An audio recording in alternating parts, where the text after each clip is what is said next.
and take a shit. And we had it was seriously like a little log in front of each parking spot, kind of like a, like instead of like the yellow barrier thing. Yeah. And he just sits on it. I'm like, why are you sitting down? We're about to walk in there. Putting more logs on it. And I noticed his sweatpants were kind of like down around like the bottom of his butt. And then he takes out some napkins and just starts wiping his ass. I was like, why? You could have gone in and shat comfortably. Fucking Maybe he weirdo. Was comfortable. Yeah. He also had a bowl cut for the longest time, but a post 9/11 bowl cut. No, he had a pre 9/11 bowl cut too. Pre and post. He was an eternal bowl cut. That's why his hat was always so big, because it was holding the bowl. Yeah, he has to be dead by now. No, I don't think so. He's like 10 years older than me. I don't think so. Maybe not as older as you think. Maybe he just started living a normal life. Yeah, God forbid. Yeah, man. I just thinking about all those dudes. Try to distance yourself from all that fucking horse shit. I just take myself back to like nights inside of the dungeon, like when those dudes, like you're just one way in, one way out, and you're stuck in there with those dudes, and it's concrete walls. Time was like that. Yup. Like that 100 Demons show we talked about last time. Which one was that? What? The one that you brought up. It was at some venue I'd never even heard of. I don't know. It might have been called. You might have been called The Dungeon, actually. I don't think 100 Demons ever played the No, dungeon. I don't know. 100 Demons never played the dungeon. What was 100? I don't know. I've talked about the Club one HP that they played? No, I've talked about the one at Third and Walnut. Oh, that was a crazy one. That was a fun one. 100 Demons, Life Once Lost. No, I never. It was saw the that last show. time you were here. I don't remember. That's the right one now. where Jeremy Tingle did the funniest thing I've ever seen in my entire life. It was that show when he It was answered so the goddamn shoe. funny. Mark Stokey went to go kick him, like threw a kick and it went this close to Tingle's head. Tingle grabs his foot and goes, yellow. And that is without a doubt one of the funniest things I've ever seen at a show. Fucking Lafferty, I think it was Lafferty, sent me the flyer for that, and it was 100 Demons, Life Once Lost, Punishment, How It Ends, Dead and Buried, and Pale Horse. What year is this? And it wasn't the Owls. 05? Just say 03, 04. It wasn't the 05. Owls Cove. No, it's Third and Walnut, Oh, it's Third and Walnut. Oh, yeah. Okay, Yeah, now I remember. Lansdale. Yes, yeah. My bad. Lansdale. Or was that Lansdale VFW? Was that Third and Walnut? No, right? no. Third and Walnut is a different venue. Lansdale VFW is. This is the one that was right off away from the train station when you That's got into Third and Walnut. Okay. That's Yeah. yeah. That's It was a Third and Dave. Walnut? Dave Heck booked it. I knew that. He booked both of those. I don't.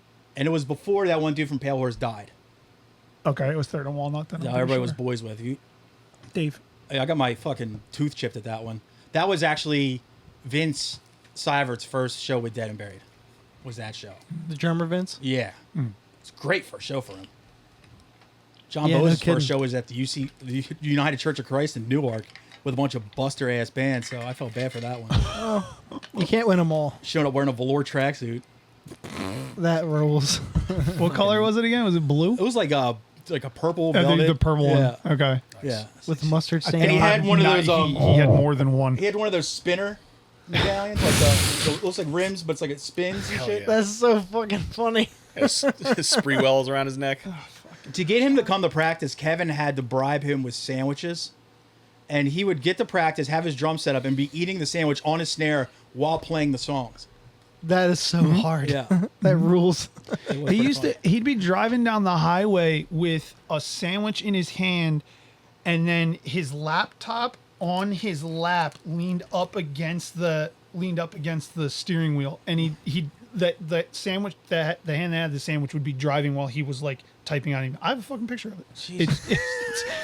I don't know how you never killed me, John. Thank you for not doing it, but I don't know how I don't you know never how he did. could multitask like that, but also still be 2 hours late for everything he did. It's because we Maybe left that's 3 why. hours late.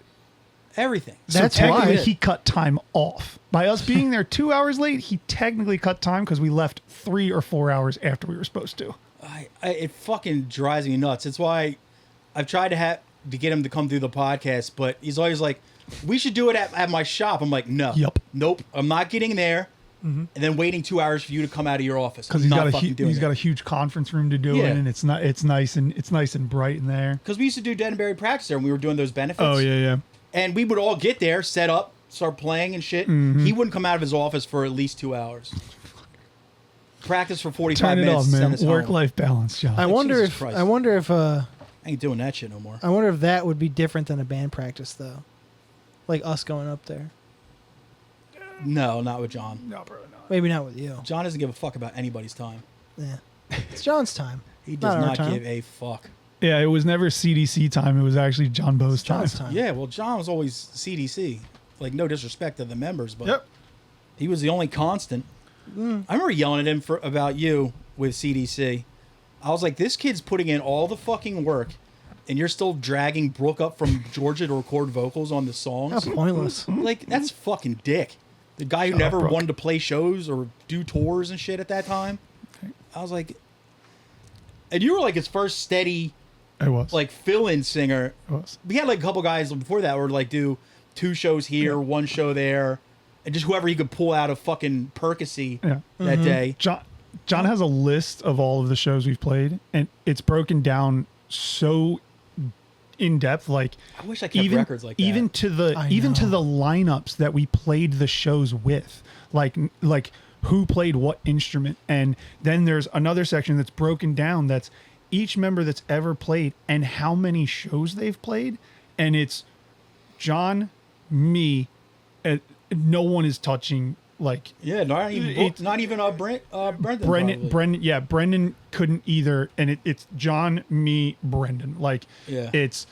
and I love all those guys. I appreciate the Yeah. time that I had in the band. Right. Anytime they need somebody to fill in, if I'm home and off the road, I still tell John, I'll come and hang out and do a show with you guys anytime. I saw you with CDC more than anybody. That's true. That's Yeah, same. probably Yeah, same. dude. I still even their last European run when they went over, I don't know what it was, a year or 2 ago. Like, I have not played a single show with CDC in 12 and a half years, and I still will get an email or a message on Facebook or Instagram from kids in Europe or wherever they're going to be playing, asking me, "Are you playing?" Like, when they just went to California not too long ago, like, one of their shows got booked by like a mutual friend of ours, and she found out that I wasn't going to be there. She was like, not booked, but kind of like liaison between a She promoter. expected to get you and Bose. Yeah, she was like, I just found out that you're not coming. I'm so upset about this. And I was like, I haven't done a single thing with that band in over 12 years. Like, Can't believe it's been that long. yeah, it's been wild. 2013 Yep. was the last,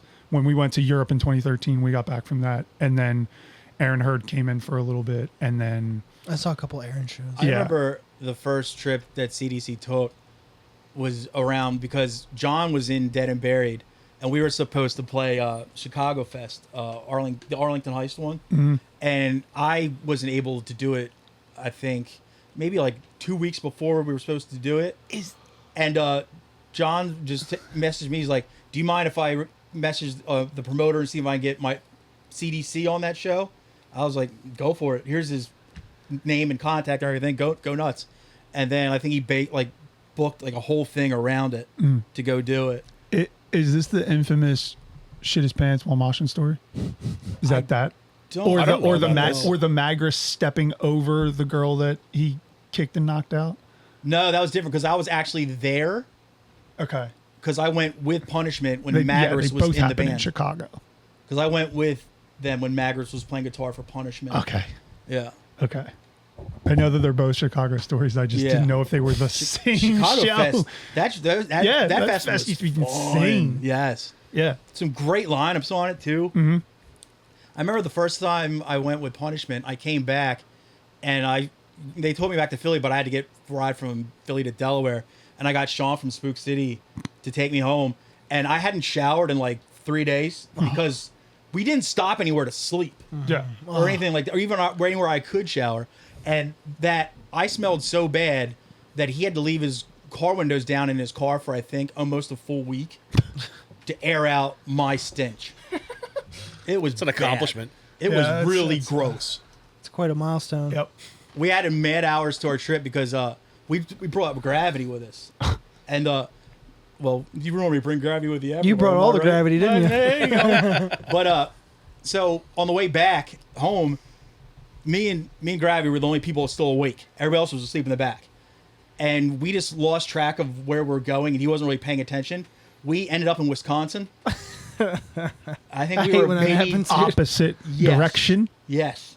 I think it added like maybe 3 or 4 hours to our time. Depending on it. how far into Wisconsin you made Yeah, it. Yup. not super far. I mean, if you even made it to Milwaukee, you're 90 minutes out. Yeah, so we had to loop back around, and luckily everybody else was asleep, so it was our secret. No one Good knew. thing you Yeah. weren't. Good thing you weren't way up there. That happened on a CDC tour. That was Our fun. our fill and bass The player. days before GPS. I was gonna say this must have been a map tour. Oh, Well, fucking Evan still tours with CDC. yeah. He's been with John for a while too. And now, man. now Bobby's doing all. Now Bobby's playing. It's crazy to me to see them at this point in their lives as a 5-piece. Because I never thought I would see CDC as a 5-piece Yeah. ever again. It's hard enough for him to wrangle 4. Yeah. Yes. Well, hey, we played a couple shows as a 6-piece It's pretty cool. How does that work? with 3 guitar Three players. guitars. Why? Because 'Cause it's we awesome. had Kurt. Because we had To have those two riffs? Because we had Kyle. It was Kyle and Kyle Hill and Brendan were our guitar players. It's like- and then Kurt had been filling in at times for Brendan. Yeah. And then when we went to Europe, we brought Kurt with us. And I think maybe 1 or 2 shows in Europe, we might have done a couple songs just with 3 guitar players. And me and Brendan always wanted to try and do like a whole set with 3 guitar players. We just Yeah. thought it would be. It's and like- this was in like 2005, 2006. Why not? It's like imagine having like a real full sound and then even more. Yeah. It's awesome. Yeah, but I get that. That's great, but to play CDC songs? Yeah. Sure, why not? Homie, if You don't need 3 guys to fucking play Crowd War? Well, you should Why have not, though? 10. Or that song about fire? do you know how heavy Dead and Buried would have sounded if you had 3 guitar players? Or if we had good guitar players? I would have. I meant that it would have drawn it out. It's that just you one of did those have good things guitar where it's players. like, why are you 3 doing bad this? ones Like, equals well, 1 because good we one. can. God's Hate does it. They sound great live. Yeah, yeah. They I wouldn't go that far. yeah, they're great live. But yeah. What was it? No, it was Cypher. I think they did This Is Hardcore one year, and they had like every ex-guitar player on stage. Didn't it have 2 bass players too? Yeah. That's so awesome. But it was Wild. seriously, I think, upwards of like 7 guitar players on stage at the same time. That's crazy. I was like, that's just... Who played with 2 a drums? mess. Who played with 2 drum sets at this hardcore one year? That might have been them too. Was it Cypher? Maybe. I think so. I remember that death metal band Origin? Yeah. Yeah. Oh, they didn't play with 2 drummers. The drummer just had 2 bass drums. Oh, Oh. did it? Yeah, that's John Longstrap. What He's was one of the best classic ever. style? Like just a Yeah. double pedal, like single pedal, 2 double pedals. drums. Yeah. Kylesa had 2 drummers. Yeah, didn't that Melvin's had 2 didn't drummers that last time I saw them. Belgian band with the Belgian metal band with the chick singer. Some band has 2 drummers. I thought know they what you're had two- talking I about. thought they had 2 drum. They might have had 2 In drummers hardcore, too. I don't know, but I know There's only been like one. I've seen the Melvins with 2 drummers. Saw the Grateful Dead with 2 drummers. The Allman Brothers do it too, and Steely Dan. But we're talking about hardcore. We had 3 drummers on Paul Simon then. Fuck yeah. Yep, we had 3. Peace on. That's That's what I rad. call him. He and him are boys. Fucking I call him Graceland. Betty, and he calls me Al. I used to love that video when I was a little Oh, kid. with Chevy Chase in it? Yeah, the That's so Chevy Chase sick. video. It's a great music video. If you get, I remember the first time I saw it, I was like, he's in the band? What? Yeah, that was like my intro to Chevy Chase because I was so Yeah. little. I just remember he was like that cool looking guy in the Paul Simon video, and then I was like, oh wait, he's. It was kind of the same thing. I was like, that's Clark Griswold. Why is he in this band? This is crazy. I love this band. Who He's- is this? He's so multifaceted. Yeah. He can act. I couldn't believe he could do He can that. sing. I'm such a musical bonehead. I had to be reminded that he was from Simon and Garfunkel when I got Yeah. told that I was going on the tour. Well, Simon's like, it's not I that was today years old uncommon when I of a learned that. name. Now, if you didn't put 2 and 2 Really? together with like, I did not know that. yeah, Paul Simon is Yeah. is Is Simon the of Simon Simon of and Simon and Art Garfunkel. Garfunkel. Okay. Well, that's Then- fine, because Simon's a somewhat common last name. Now, if you didn't make 2 and 2 go together with Garfunkel, I'd Yeah. be like, you're a fucking retard. They were like Paul Simon. They were like, yeah, you want to go do this Paul Simon tour? It's 3 shows per city over 5 days, and I was like, wait, who the fuck is Paul Simon that we're doing residencies at these performing arts centers that are all sold out? Yeah. And they The were like, Paul Simon. they were like the Paul Simon of Simon and Garfunkel. I was like, oh, he had a pretty big okay. solo career, too. His did. solo career is actually, I think, close to it, like the Garfunkel career. And then when you look back, he wrote everything for Simon and Garfunkel. Yeah. Like Garfunkel was just a cool name, I'd Yeah. say. Just a Walk, dude walk named into a room Garfunkel. full of people like our parents' age range Mm-hmm. and say that you don't know who Paul Simon was, and just Oh, my watch mom's- an entire crowd of people just turn beat red with rage. My mom was like, "Wait, seriously?" Yeah, But now watch think of watch it, the like, room part. Think of all the band stories you've told relatives of yours. Yeah. And they're just kind of like, oh, whatever. Yeah. Kaelin can go into rooms like, yeah, I just was touring with Paul Simon. They'd All be his like, aunts and what uncles are the probably like, fuck? what? Like, oh shit, pull the fucking chair. Like, You would think, no, I still get the, oh, that's really sweet. Are you that big of a fan? Do you Sweet. follow in your car and sell the T-shirts in the parking lot? Oh, they still think you're like a Oh, groupie. they still think, yeah, dude. And they're like, or do you? Oh, so you push the cases? how And I'm funny like, would it be if your mom was like, no, sweetie, they let my boy come inside. that's how she goes. She goes, no, he travels in the bus. Oh, It's you know how hard it is to explain what my dad does because he's guitar tech. Yeah. They're like, he plays guitar in Deep Purple. I'm like, no, just no. he's the fucking man behind the Your guitar dad's players. Deep Purple's guitar tech Yeah. Has been for 16 years. was today years old wasn't when I I the found person that. You're learning a lot today. Holy Wasn't I the shit. person that had to reveal to you that Ian from Deep Purple sang for Black Sabbath? I did not know Yeah, that. you didn't know? That's crazy. I think he was the first post-Ozzy guy. Before Dio even. Zach from Man Overboard's dad fucking loves Deep Purple. It actually the Deep Purple's pretty fucking maybe it was the good. DVD that they did back in like the early 90s from a filming session, maybe either at JFK or somewhere else. If you go, Zach's dad has a credit as like one of the camera operators or one of Nice. the one of the camera It's a directors. good credit, Mr. Overboard. Yeah, it's So yeah, all you got to do is like, look, when the dude from fucking Deep Purple's guitar goes out of tune, he hands it to my dad. Yeah, I explain it as he's like the mechanic on site for the guitars He's and the the amps fixer. and shit. Exactly. He's the fixer. I'm like, when you see the guy hand off the guitar on the side of the stage, that's him. This might be a doing stupid that. question, but I'm gonna ask you guys because you're smarter than me. Now, a drum tech. Uh-huh. If a drummer drops his stick or his cymbal stand falls over, does the drum tech handle it, or is it a different person that has Drum to go tech. handle Drum it? tech. A good drum tech should do it. A Okay. a good drum tech will see that cymbal stand falling Falling. before it falls. Okay. I don't know if they outsource that No. to somebody else. Drum And- techs today are so good that if a drummer's in-ear system goes out, like his Yeah. monitor for his beat counter, Yeah. there are videos of the drum techs holding the bottom of the throne, tapping the bottom of the throne to send the beats up to the up the drummer spine and so shit? he Yeah. can stay on time, like the 16 notes. And yeah, Give that man a raise. So- it's crazy. If they do that and the guitar techs do the guitar player shit, what does the stage manager do? The stage Everything. manager, everything else, sets the plots, sets all the helps set all the rigging points. The stage manager is normally the one that goes in first, and then he's responsible for the complete runtime of the show, and then the production manager is responsible for everyone above that and all of the lower not tier, but all of the other departments that are part of it. So it goes production manager, stage manager, and then techs, and yeah, and then roadies. And Yeah. crew. That's roadies, the and then crew. day crew. I'm just picturing the scene in Wayne's World 2 where they're training the stagehands, like throwing the tennis balls at them while they're running across the stage. Yeah. Dude. And to answer your question, the dropping the stick thing, it depends on the setup. Some drummers will have sticks close by and they'll just reach down and get it. Yeah, I'm saying I've also seen guys throw sticks to guys. Yeah, I mean, like more often it's like if a cymbal stand falls forward or Yeah. Well, most drummers have their little like the little pouch. sling bag of Yeah, Right. sticks exact- like within and arm's then- reach. I keep mine on my snare drum. or the for 2 or that. 3 under your butt on That the too. Yeah, on the there's that throne. too. The Yeah. ones that are right on the bass drum, Yeah. and then there's at some point you get to a level where if you're traveling with enough trucks, your drums don't come off the riser, so they're pretty much like They're like bolted in. into the riser. Like So you just pretty much wheel the riser on Yes, Right, you especially- wheel it yeah. off the truck. The only thing that gets put on are the cymbals. Especially Okay. when you have like the big elaborate rack setup. Like Yeah. Glenn Sobel's shit is like that. Like they just wheel it in if place. like a Primus sized drum kit. Yes. Neil where- Peart, yeah, Yeah, all that most shit. likely. Yeah, or that- like this is- Lars's kit just stays on. Which is nuts. He's only plays 3 of the pieces of Yeah. the set. yeah. One of the He funny things I tries to saw, play. I forget what band it was, but it was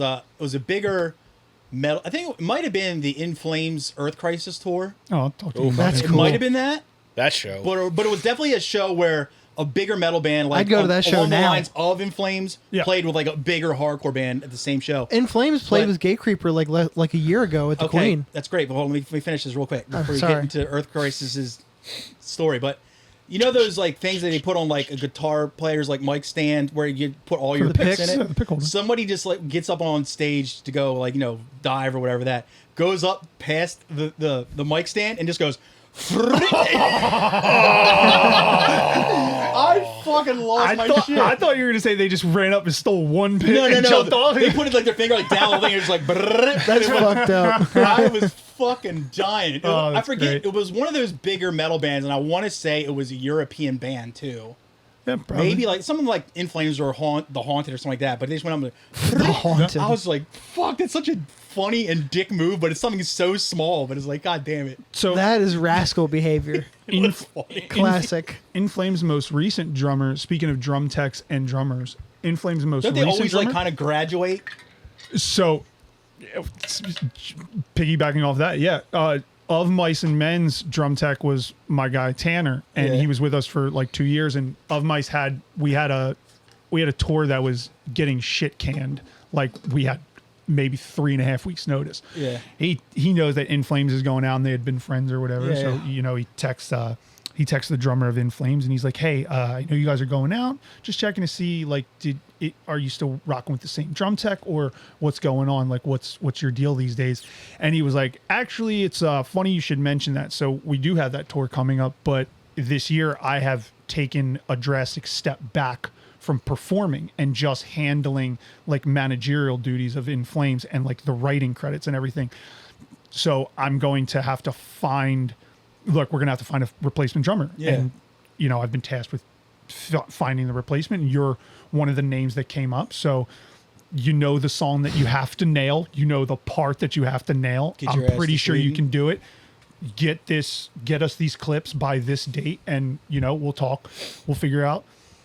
We finished up the tour, practicing every day after he set up Yeah. Tino's drums, his riser, practicing every day on the acoustic kit or the Been there. dead kit for just this 2 songs, just over and over and over again. Tour finishes up, don't speak to each other for like 2-3 weeks. Next thing I know, he's got an Instagram post of him sitting on the balcony, and it just tagged Gothenburg, Sweden. And he ended up playing in Flames for like the last 3.5-4 years up until just this year. That's rad. Yeah, just he wrote one Right of place, right time. Yeah, he wrote and performed on one of Chiodo's like their record in like 2009, and then he went from being a drummer to being a tech to back to being a drummer, back to being a tech.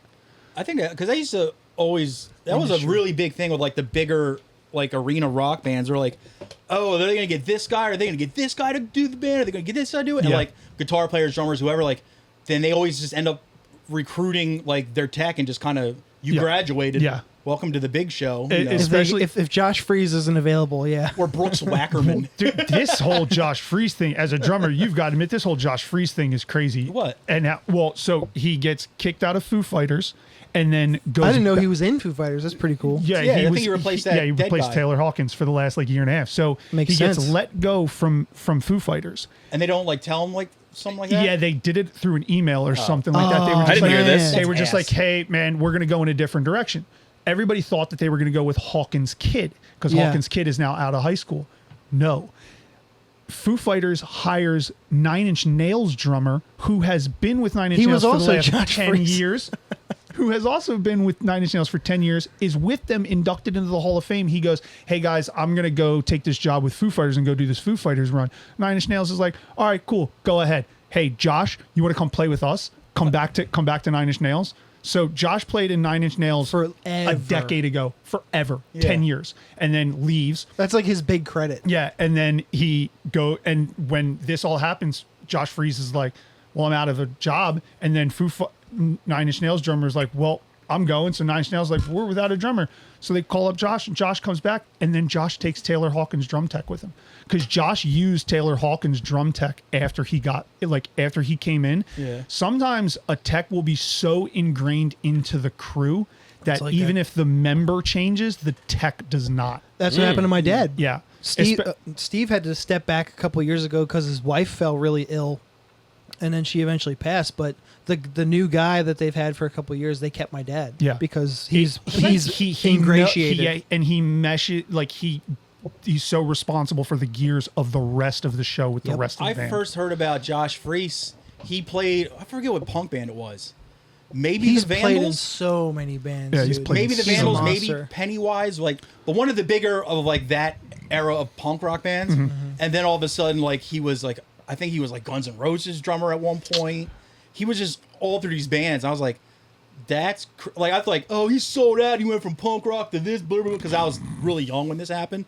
And then I'm like, oh no, he's just been a session guy mostly all along. Yeah. There was a running joke in L.A. in like the L.A. session 'Cause scene. I think he did Suicidal Tendencies for a hot minute too. Maybe. Sure. There, but the joke was like, if Josh Freese walks down the street or like walks past the studio, you'll lose your job because he'll just walk in and do the parts better. The Foo Fighters He's is that also good. the first band that's ever fired him. That's he has crazy. left every other. What grounds did they fire him on? They just wanted to go in a different direction. Whatever that even means. Yeah, whatever that even means. Like you never really know. But and when it was like, oh, maybe it's gonna be because Taylor Hawkins' kid is gonna come play. Yeah. Like that makes kind of sense. Like you And that's knew kinda you were sweet, just too. you knew Yeah. you knew you were just kind of keeping the seat warm. But then when you just pull 9 Inch Nails drummer, it's just crazy. It's odd. Like that would have been Why? like cool and all, but Why? it's just like it would just be weird to go on tour when everybody in the Foo Fighters is pushing what 60, No. They're in their 50s They're in for their sure. 50s, Yeah, 60s, 50s. 50s, between 50 and 60 somewhere, right? Because think about how old But, like, Nirvana was in but- the 90s. Yeah, fine, but like go on tour, you guys as your priorities as 50-year-olds with like a guy fresh out of high school. Yeah. That's odd as fuck to me. Yeah. It's like dude from Black Flag, Greg Ginn. Yeah, going out got- with all those kids. Yeah, I don't think the oldest is like 25. That's fucking weird. The dynamic of bringing in Hawkins' kid would have been weird too, because the way I understand it was at that point they weren't all traveling on the same bus together. So it was almost like Dave had his bus, Taylor had his bus, and That becomes like an ego thing too, though. well, Once you get to Well, that, if you're on a long tour, you kind of want like your own it's time. that, but it's Once also you bringing get- the families. Yeah, and That's what it yeah, comes once down to. once you get to that level and Yeah. that budget, if and you can afford it, why not? Yeah. it just kind of happens. Like Ian when he travels with Purple, like is not there until my dad says he pulls up in a car 60 seconds before he gets on stage, and then is back in the car like seconds after the set is over. Hell yeah. That's just how it ends Yeah. up when you get older, dude. And then they Yeah, make it's my bedtime. they're I think they clear like over $1 million per show, or some crazy shit. Probably Like, they just, can afford it. in ticket. Yeah, in just Do they just still put tickets out and overhead. records? Yes, Yeah, they're right. And I'm told they're writing one right now. yeah. Their records. They're one of those acts that like their fans still like their new material that's coming True. out. It's not like our generation where they're so stuck on the first records that they want to Yes. use. Like it's like I hate that shit. that older generation. hate They still find enjoyment in any part of the record that they're still going to find some If you enjoyment bring it in back to They like, were just in sessions in like April in if Nashville. you bring it back to like hardcore, it's like, yeah, there's a lot of like those legacy bands where I don't like the new material. You mean you're not looking forward to the new Sick of It All record? Not at all. the I next haven't looked forward to a Sick of It All record in probably 20 years. But here's the thing: I still respect that they're making Doing the it. attempt Yeah. to Right. do new records, Yeah. because you'll find bands like Cro-Mags, well, the John Joseph's Cro-Mags, or like Murphy's Law, who were banned for 20 years and put out nothing. Yeah. And just milked Just one close record, to, maybe yeah. 2 records. Right? It's just like, Hey, I listened to End when it came out. it's like, It was a great one. It's just the- too bad that we wrote it 7 years before it came out. yeah, It's but so like, crazy. Like the Harley Cro-Mags. Been there. Not all of it is even listenable, but I respected the fact that at least he made the attempt to go to a studio and put Yeah. something out. Yeah. Results may vary, but Yeah. I find it kind of cool that there's now like the legacy radio metal bands that like take Godsmack for example. Well, now they're done. I don't even think they're going to perform anymore. But at one point they were like, "Hey, we're not going to write any new music. We have Someone else just did that. 25 years worth of material and like 9 We're gold tired. records. Like we're just there's no point for us to write new material when you're just going to act this way. Like you're just going to tell Yeah, us if you you're want not- to hear this record, so we're just going to continue to play this If stuff. you're on your way up, then yeah, I want nothing but the new shit. yeah. Like let me hear Effort. let me Yeah. hear your new Yeah, record. true. Yeah. But if you're like a legacy act, Yeah. it's like, cool man, Got a coast couple awards, coast couple on your platinum discography. records. Yeah. Because I just feel like Godsmack, even though I'm not, I don't care for them, but I do know that they have what, like 10 years of like albums that people fucking love. Yes. So let's just say that's 5 LPs. So maybe let's even say only 10 songs. It's going to be hard per. enough to curate a set list. So with even that. that's like what, maybe say 10 songs per album. Yes. That's 50. Yeah. 50 songs. They have to pick and choose from what to play. Yeah. So for them to bring out a new song into the set list, they have to get rid of one of like the crowd favorites. Yeah. Right. And they're doing a lot of festival appearances where they're not headlining, so they're only getting like a 30 minutes. 45 Yeah. minute, 55-minute set at the most. At max, even if they headline a festival, they're only getting an hour and 35 minutes. Like if Madball were to come out and say, "Look, we're not putting out anything new ever again," I'd be like, "All right, makes Sick. perfect Why didn't you do sense. that 15 years ago? right? don't mount the Godzilla kid."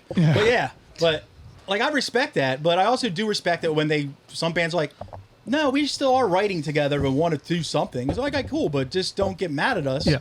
When we're like, "Oh, a new song. Maybe I'll go see what the merch table has." I think the other thing too is like there's a lot of bands that stop trying to put out full records.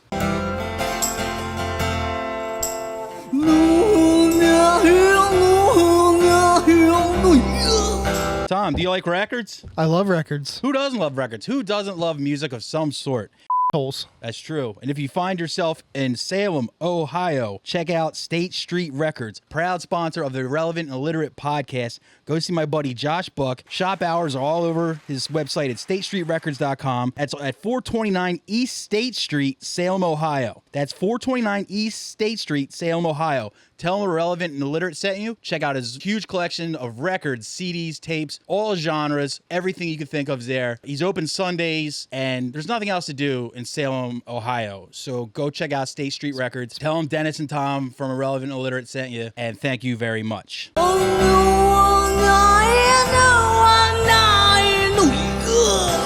Yes. You don't.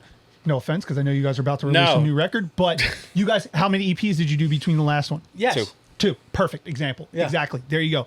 Focus, and this comes from where I came from. Yeah. We tried to put it into everybody's head like, you only need 5 banger songs. And if you have 5 banger songs on this short release and 5 banger songs on this short release, great. Don't waste your time writing 4 extra songs to pad some numbers, Filler. and you're not ever going to play those songs. Let's take it from Madball and Sick of It All. They still have like numerous LPs after they were good. So it's like if you like that one Madball, they had that. Remember they had a double album. Sad ball. Was it Empire or something like I that? can't I think it was like or Legacy. It was like a double CD. If they had taken that, I don't even remember that. it was long. If they had taken that and winnowed it down to the 6 best songs on that, more people would have been like, "Oh, yo, Madball's still putting out bangers." Yo, you know who did that? All Out War. All Remember did how, a lot remember of how EPs. good the Dying Gods EP was? This may be unpopular, but I don't think so. I think everything All Out War has done has been great. Yeah. Oh, I mean, I mean, that's I don't they dislike don't in really, they denial. really Yeah, don't miss, but I have don't- albums I like more than others, but there's no albums that they Yes. put out that I'm like, yeah, This that sucks. album This is sucks. filler. I've never put, That's I've never they've never happened. put out a better. Madball has a lot of filler. Hatebreed has Yeah. a lot of filler. Oh, yeah. Sick of It All has a lot of filler. Hatebreed sets. You never know what you're gonna get. If you're gonna go see Hatebreed, don't ever check Setlist FM and think that that's what you're gonna see, Yeah. because there is a sheet broken up into 3 columns. There's 20 songs on each column. yeah, they do it in blocks or some And- shit, don't they? There is no set list at all. It's just lists of songs, and then Josta just calls the song out based on the crowd feel, and there are individual call outs to each individual member who starts each song, and you just have to be paying attention to his little hand signal at the end of the previous song, or Yeah. listening for what he calls out to the crowd for the next song. And It's kind of smart. we at Warped Tour, I guess. at Warped Tour, a buddy of ours was held up a sign while they were playing in Tennessee that said "Voice of Contention," Yeah. like play "Voice of Contention," and he's in the middle of the pit holding it up like this, like, and at the same time that Wayne sees the sign, and Yeah. and Josta and Wayne see the sign at the same time, but from outside the stage. So Josta comes over to Wayne. Wayne's like this. fucking sign down. Put the fucking sign down. While Joss is coming over going, yeah, they want your voice of contention. So later on, He doesn't know it. later on, we're like, hey, man, so no voice of contention? Wayne, what's the deal? And he's like, listen, man, I have a sheet of paper on the stage, and it has no less than 40 song names on it. And at any given time, I have to be ready to play whatever random song Josta calls out. Yeah. And I would greatly appreciate it if you guys would not put it into his head to add any more songs to that list. That's a fucking great I think point. it's kind of a smart move because say like they're playing a show and you notice, okay, there's a lot of push mosh and jerbangs in the crowd. Okay, let's pivot to the more like the more Rise of the more Brutality, meathead, whatever. cop music papery. But if they see there's a lot of fucking like hardcore kids in the crowd, like okay, let's throw in more stuff off the good albums. You know, it's like that. So that's kind of smart. They call it the good So you albums. can pivot too. like that. The one thing that's funny, 25 to Life and Coming Correct used to do this thing. Like Rick would, that's how Rick would write a set list. He would just call out a song, but he would just call out the title. He wouldn't tell the band until they heard him call out the title. And our mutual friend Matt Bennett was playing in 25 to Life. Who is And- that? Yeah, right. He's Matt that guy Bennett? who looks like a tree. Oh, But, that guy. he would like they'd be up there like playing and like when he had just joined the band and he'd only known about 10 songs at that point, and Rick would still knowing that most of the band didn't know the song he was calling They're all out, fucking fill-ins and and shit. he would just be like, all right, this next one's it, and everybody would be like, none of us know that one, or one guy would know it, only one guy would know it, and he's like, oh yeah, you just play like that, Yeah, it's just and everybody's just like, no, It's that easy.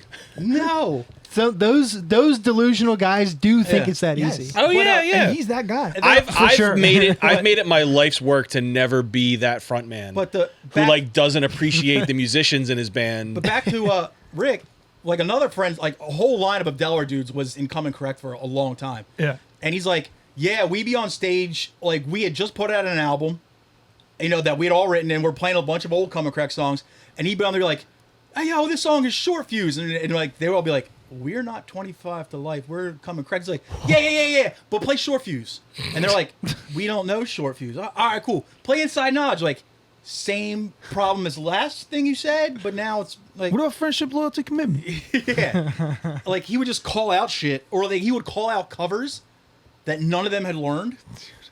And you're like, dude, that would be a fucking nightmare. we Yeah, played At God- least Joss is like, hey, you might be called to play these. God bless the people who have shit written down. Yeah. We played a random show in Allentown, Pennsylvania with Oof. 25 to Life Sketchy. and How It Ends. And it was in like some random firehouse. And Rick came up and asked us for every piece of merch that we had in three or four different sizes, and wanted like 8 releases, eight copies of each release we had. he was And gonna he's flip he's all that yeah, shit. he's like, yeah, Restocking. yo, I'll get and I'll hook you all up. You just come up and I'll give you 3 windbreakers. That was What a like steal. 3. I did that with Dead and Buried shit all the time with Rick. Wait. Was he buying your merch and No, then it was a giving trade. you the windbreak? Oh, he no, was trying fuck to trade. outta He here. was trying to trade, and you know how many designs we used to roll with. He was trying to trade like 30 T-shirts and like 20 physical copies of media to give us 3 windbreakers. Windbreakers of who? 25 to Life. Yeah. So you know It it was wouldn't, like it wouldn't be windbreakers of other bands, no. Yeah. so you know it was like some like shitty fucking Walmart brand windbreaker Probably fucking Cardinal I that told you about that he screen printed that day. that day. Actually, that was the only saving grace, was that they were on the good, like, old lined Okay. windbreakers. All right. But they weren't a color that you want to wear. They were like, Puce. Oh, they were the coach's jacket. yeah, they Yeah. were not like, there was like the shitty maroon and then like a shitty blue. One of the funniest. They are the worst one of my shades of favorite, color, too. One of my Yeah. favorite Dead and Buried stories. I've probably told this a million times, but we did like a weekend with the old Coming Correct when it was mostly Crutch and Rick the Life, and we went out and did a bunch of shows with them. And at the time, I don't think we had maybe our first CD out, the very first one, and we did another weekend with them maybe like 2 or 3 months later, and we still had the same shit. We didn't have any shirts at that point in time, maybe one shirt, because we were just we never were prepared. We show up. He has Dead and Buried demo tapes. We never had a demo tape, ever. and he had multiple copies that he made his own covers for and everything like that. So hey, but we were just stoked that our songs were gonna go out to other people that Rick, because that was just, we had exposure. Then we saw a giant red Dead and Buried hoodie, and it was just like a beat font on just white letters on a red hoodie, and we were just like, never had hoodies. I did give him some CDs to sell, but so I picked up and looked at it. Was it a logo that you even were fucking We didn't with? have a logo. This is how young we were. We were still maybe only a band 2 years, 3 years. Damn. And So this is well before Company I Keep. oh yeah, this was Bloodless era. Okay. And I have a bloodless story. so I pick up the hoodie and look at it. have a Look at the Company I Keep tag, story. Marlboro. Nice. You know what that means? Purchase with Marlboro miles. Yeah. Somebody's We were pop just- pop we were put just in excited 'cause man miles to get that one. Everybody saw Rick's distro and it went everywhere. So we're like, oh wow, these people are gonna find out about us. We were not being corny. We were like, oh, our shit honored, dude. It's so sick. We were young and stupid. So Bloodless was released my senior year in college. 01, I think. No, it was 04. No, that's Company. No, I that's Keep. Company I Keep. No, Company I Keep was later. I Oh, thought. 04. 04. No. Was it? You're thinking of Back in Business was later. The Back in Business EP was maybe 08, 09. That was 07. no. I was out of the band by 08. Well, Company I Keep I know was 04 because I Yes, it booked definitely Dead was. and Buried on 2 shows in mid 04 and paid you guys twice what I told Will I was going to pay you guys because Will Yeah. was like, we're in the studio, so if you can throw us some extra, that Yeah. would help. And I paid you guys twice. Well, what I- anyway, Once was in Westchester. one was in King of Prussia, and then another one was in Phoenixville. Yeah. all I remember was And, my senior year. Bear Witness when- was 2008. Yeah, that was later. That was it. Back in Bear Business EP was closer to.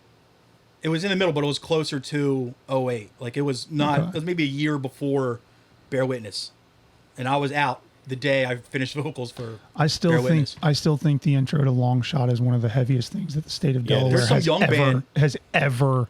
There's If I this young band- if I listen to the Bloodless album, it takes me back to oh, my. high vocals. Ugh, I mean, that was 01. regardless of how it sounds, it takes me back to my senior year in college because there were stretches of time. You were a senior in 01?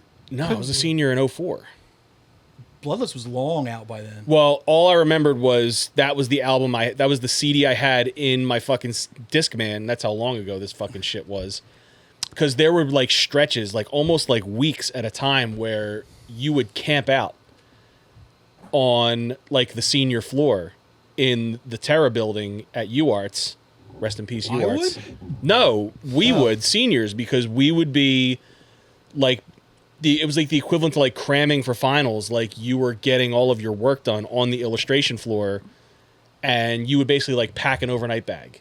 You'd bring like a deodorant stick, a toothbrush, I'm so glad I didn't go to college. like too. instant coffee, a thermos, and just like your backpack with like all your shit in it. Yeah.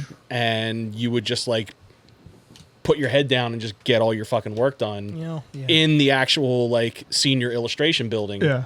So for like 4 or 5 days at a time, I just wouldn't go home. I would just be on the senior floor, just like banging out shit that I needed to get done for like senior critiques. And all I had was like my little CD wallet with like 4 or 5 CDs, and Bloodless was one of them. So whenever I hear Bloodless still to this day, I get fucking sent back in a time machine to like wanting to fucking kill myself. Your trauma. So bad. I am 90% sure that there is a copy of the Company I Keep in my truck right now. Company I Keep is the superior record. I used to have a Bear Witness CD in my old car. Just 'cause I Bloodless had was it. such a like a half-assed. It was half-assed on every single way a something could be half-assed. The songs were poorly written. We never threw away a song ever. That's why our shit's not that great. That time you weren't supposed to. But it was just like That's I- back when it was acceptable for like a hardcore LP to have like 18 songs on it, Yeah. though.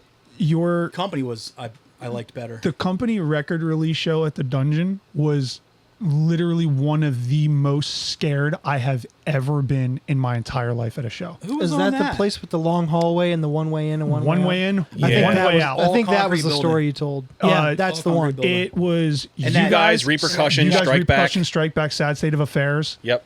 Didn't Dave Josh Heck- Buck's band come out for that? Retaliatory Strike?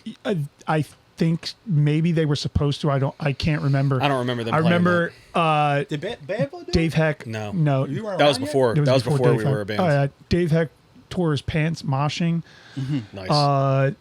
Yeah, it was just a really scary night. It was because even that long hallway, dude, you couldn't get out that long hallway if there was a good crowd of people in it. yeah. That place. And if it was a crowd of people you didn't want to like accidentally bump into. Yeah, which was and- more yeah. often than not everybody and, that was and there. that parking lot, that real steep incline. So if you were like Yeah. coming up and you hit it wrong Yeah. and your car was too long, you were just stuck there. And there was no lights. The Integrity Winnebago.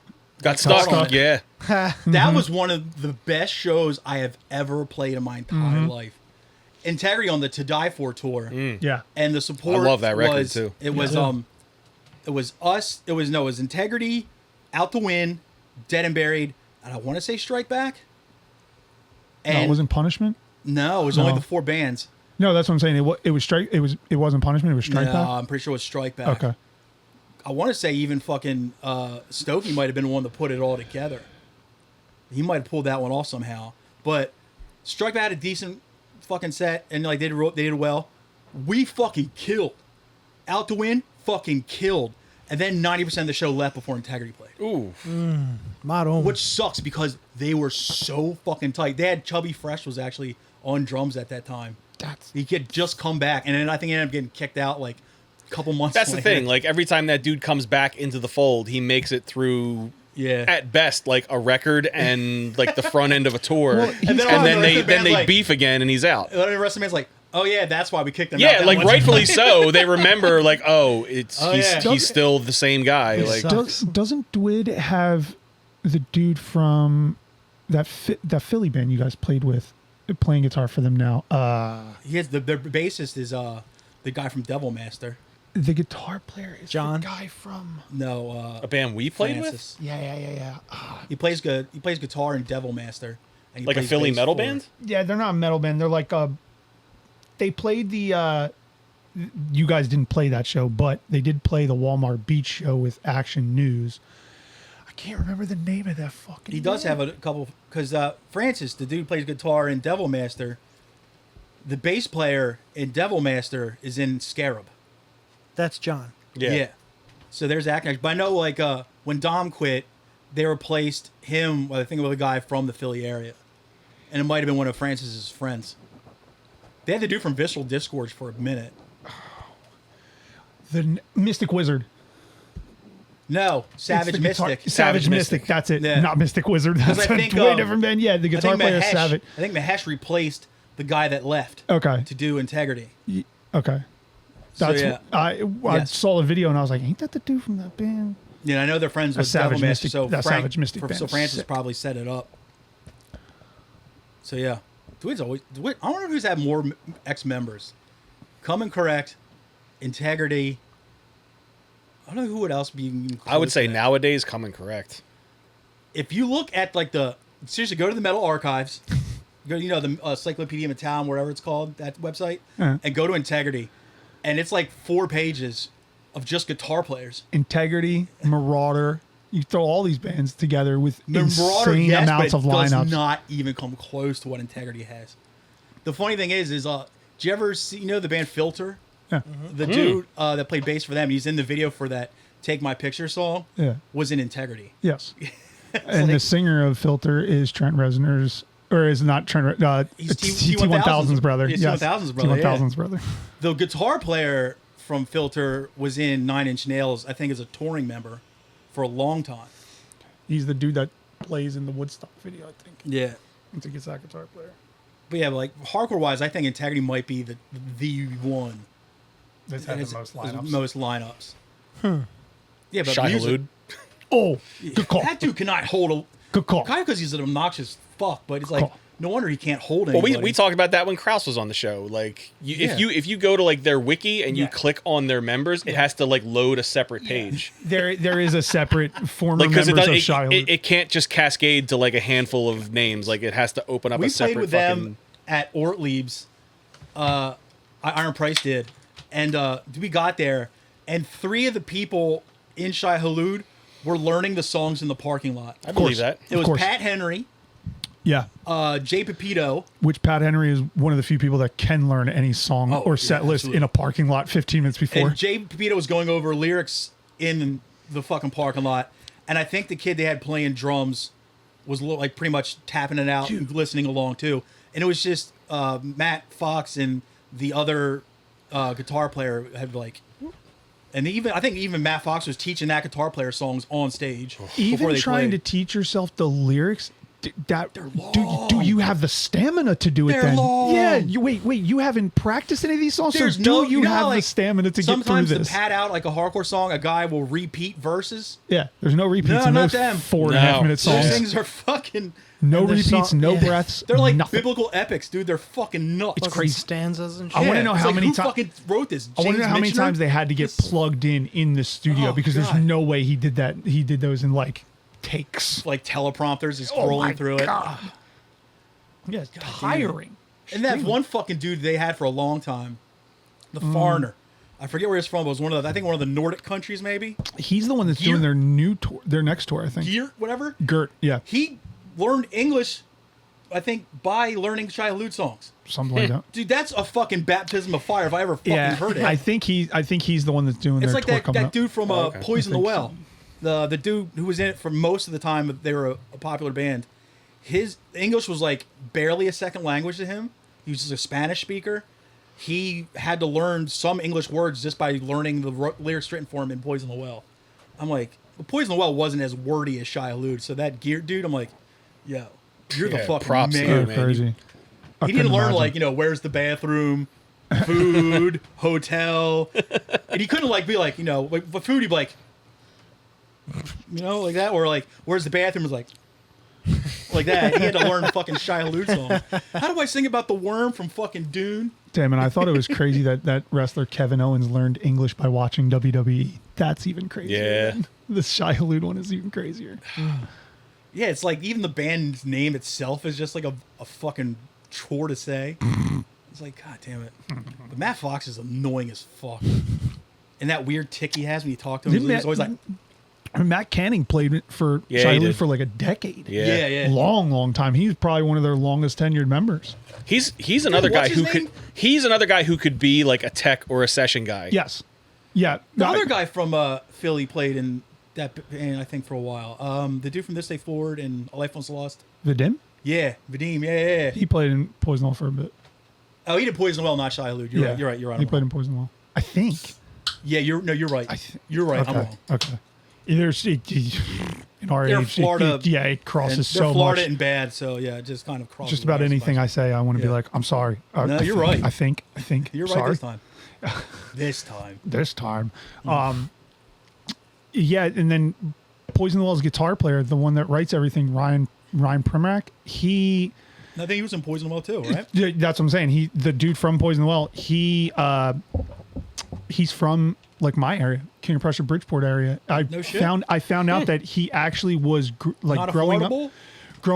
Growing up when he was like in his teens, he moved down to Florida. But when growing up, him and his family lived 2 doors down from us, and I found this out just by I was on a tour and he was one of the show promoters out in LA, and we got to talking, and he was like, "Where are you from?" And I was like, "I'm from here." And he's, "Where are you from?" He's like, "Me too." And I was like, and then we started he's like, "What's your last name?" And I was like, "McIntyre." He's like, "You related to?" I was like, "Yeah, man, Nice. that's my brother." And I was like, "Wait, are you related to so and so?" And he's like, "Yeah." And I was like, "Do you remember when your little sister stabbed me with a pencil?" Shit, dude. Yeah, crazy times how I think it's like those Florida bands, especially in the '90s. It was mainly like there's like 10 people in Florida that were in all the bands. it's kind of like a lot of cities Like are Morning like and that. Yeah, Ten and a Cold A lot Eye, of all cities are those like that. bands LA, like that, yeah. LA is like that right now. I mean, the Well- Young Brothers play in every major It LA makes hardcore sense band. in places like Delaware, small So places. small. But something as big as Florida and as big as California, it's like you can find anyone, and it's Yeah. not like Florida and California cities are small, Yep. though somewhat spaced out in California, but still. You still get around. LA You couldn't LA is find, you massive. couldn't find more than 6 people in LA or LA. fucking San Diego. Like, get out of here. LA is massive. You can drive for 5 hours and still be in LA County. Yeah. It's ridiculous. I hate LA. Delaware was fucking hard to find anyone. You had to outsource to other states. There was no fucking chance. Yeah. Everyone I talk to says like the food scene in LA is like the reason to be in LA. Yeah, for the most part. It's definitely not. Like it's the most diverse and Never the, made it and the there. most like high quality Yeah, especially diverse if you're, food scene you can get. Yeah, it's well because everything's the Like it everything's kicks as the fresh shit. as It kicks can the be. shit out of New York. For sure, because you got to think, especially if you're getting like seafood, like fresh seafood is fresher in California because mostly it's coming from, out towards Japan, like sushi or anything like that. Like they're fishing for a lot of it towards Japan and the islands and everything. Yeah. So it's quicker to get it, to California. I also It's have gonna be this a little weird, fresher. this weird assumption. I might be 100% wrong that somehow the Pacific is way cleaner than the Atlantic. It is way cleaner. It has to be, right? It's exceptionally cleaner. But like, We don't have this may be a pipelines that go fucking across hot it. take too. I don't think New York food is good at the food New York is supposed to be good for. No.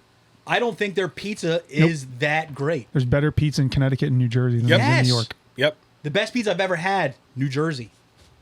And like even like the Huh? like Yeah, and I wouldn't say that just because I'm from New Jersey. Yeah. I'm saying that because I've been around and tried Yeah. pizza in other places where I'm told the pizza's good. one of the first times I recorded with Len, he did like this little tour of Italy Yeah, thing with this- this Trenton pies are Trenton fucking pies. I think it was like phenomenal. maybe Yeah. 10 pizza places, Yeah. and all of them were within like maybe 5 miles of him. Mm-hmm. He sent his girlfriend, wife, I forget which it is, out and just got a pie from each place. Mm-hmm. Each one I tried was fucking amazing. The one that he Nuts. has everybody go to. Papa's?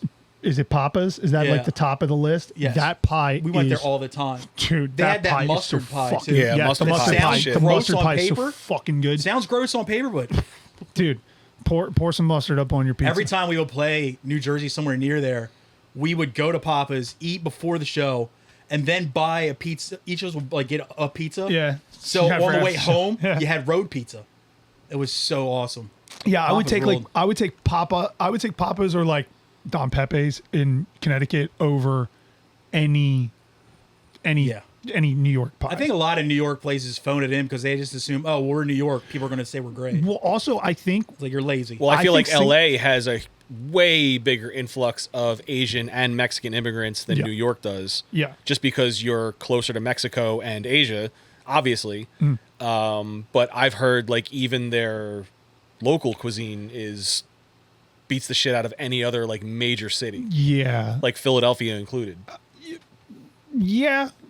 I mean, not down. Well, yeah. I mean, I don't. Go ahead. it's hard, but then because I'll think about like I can't get a cheesesteak or good wings in L.A. I can't get a good pizza in L.A. Yeah, like I would miss But the things that That's I what I'm grew up saying. on. That's what I mean. But when I think about local, I'm thinking about but But I can also walk. Do you find it funny that a when people are block. always like, oh, that's because there's no Italians out there? But when you think about it, last time you went to your local pizzeria that Yeah, you there's like not your favorite Italians local in place, there either. there's no Italians there either. Yeah. It's mostly owned by Greeks and Yeah. stocked by Mexican dudes. Yep. Mm-hmm. And they still make a banging pizza. A Greek pizza, stone fired is, I think, better than most. If I woke up in oven LA, fi- like oven Most of the fired. stone-fired, coal-fired places around here, they just use that as a code word to burn it. Yeah, which is fine. if I Delaware woke has up in decent LA and pizza. was bummed that I couldn't get a good slice, or I don't know if I believe good wings. Bill I'm sure Burr you said- can get said wings. something funny. He's Right. like, yeah, But if I that's can true. if I can walk a block and get the best Mexican food ever, Yeah, that's what- or the yes. best dumplings I've ever Yes. had, Yeah. or because Tommy and I had this conversation last week. It's like I've never not been in the mood for Mexican food. Yes. There's been True. times where like my wife and I would be like, "Oh, you want to go out for Italian? Oh, you want to go out for Chinese?" I'm like, "Nah, not really." wanna Like, go for Especially Mexican? Italian. Yes. Italian, you're like, as soon as I eat it, I need I to need nap. to sleep. Yeah. well, even like ordering a pizza, I'm like, I'm Yeah. not always in the mood for pizza. Yeah. Not always in the mood for pasta. Not always I in can the always- mood I can for always do Chinese pizza. food. Not always in the mood for sushi. Like like like But- Chinese and Mexican, there's also like there's a lot more options than like just a pizza place. Yeah. You know, like there's plenty of different types of Chinese dishes and Mexican dishes, even though it's all corn, beef, and beans. But still, Yeah, but for some Bill Burr had a reason, bit- like Mexican food is just the one. It's like me and Yeah. cheesesteaks. It's the one cuisine where I'm like, yeah. I'll always be in the mood Yeah. for it. Bill I'm Burr had always- a great bit about like not being able to find. Everybody's like, all his friends from like the East Coast, because he lives in L.A. were like, "Oh, you can't get a good slice here." It's like, so what? Shut the fuck up. Like we'll get some like Mexican. Like, Yeah. go get It- some it Chinese. has its- Get a it has burrito its- and Get shut some up. of the best It has Mexican its food you've trade-offs. ever eaten. Yeah, you're not going to be able to get Yeah. this one thing that you find comfort in, but Yeah, you're going to some find something else. that's gonna 99-year-old blow you abuela away. is going to make you the best burrito you've ever Yeah, eaten. if you're in California, all you got to do Well, California is is closer to fucking China than Delaware is. Yep. So all you got to do is go to California and search for the Erdos spots, and you're getting bomb ass Mexican food into the wee hours of the morning, if not 24 hours a Erdo day. spots? Erdos, any Aliberto, Roberto's, Aliberto's, Oh, okay, Filiberto's, okay. Albert Taco. They're just Sick. the best spots because that's where you can go and get a proper California burrito, like just What's a California burrito? I don't think I know. carne asada, Uh-huh. cheese, fries, sour cream, pico if you like pico. Fries in it? Yeah, fries Yeah. inside of it, and it's the perfect way to get it, and they come through.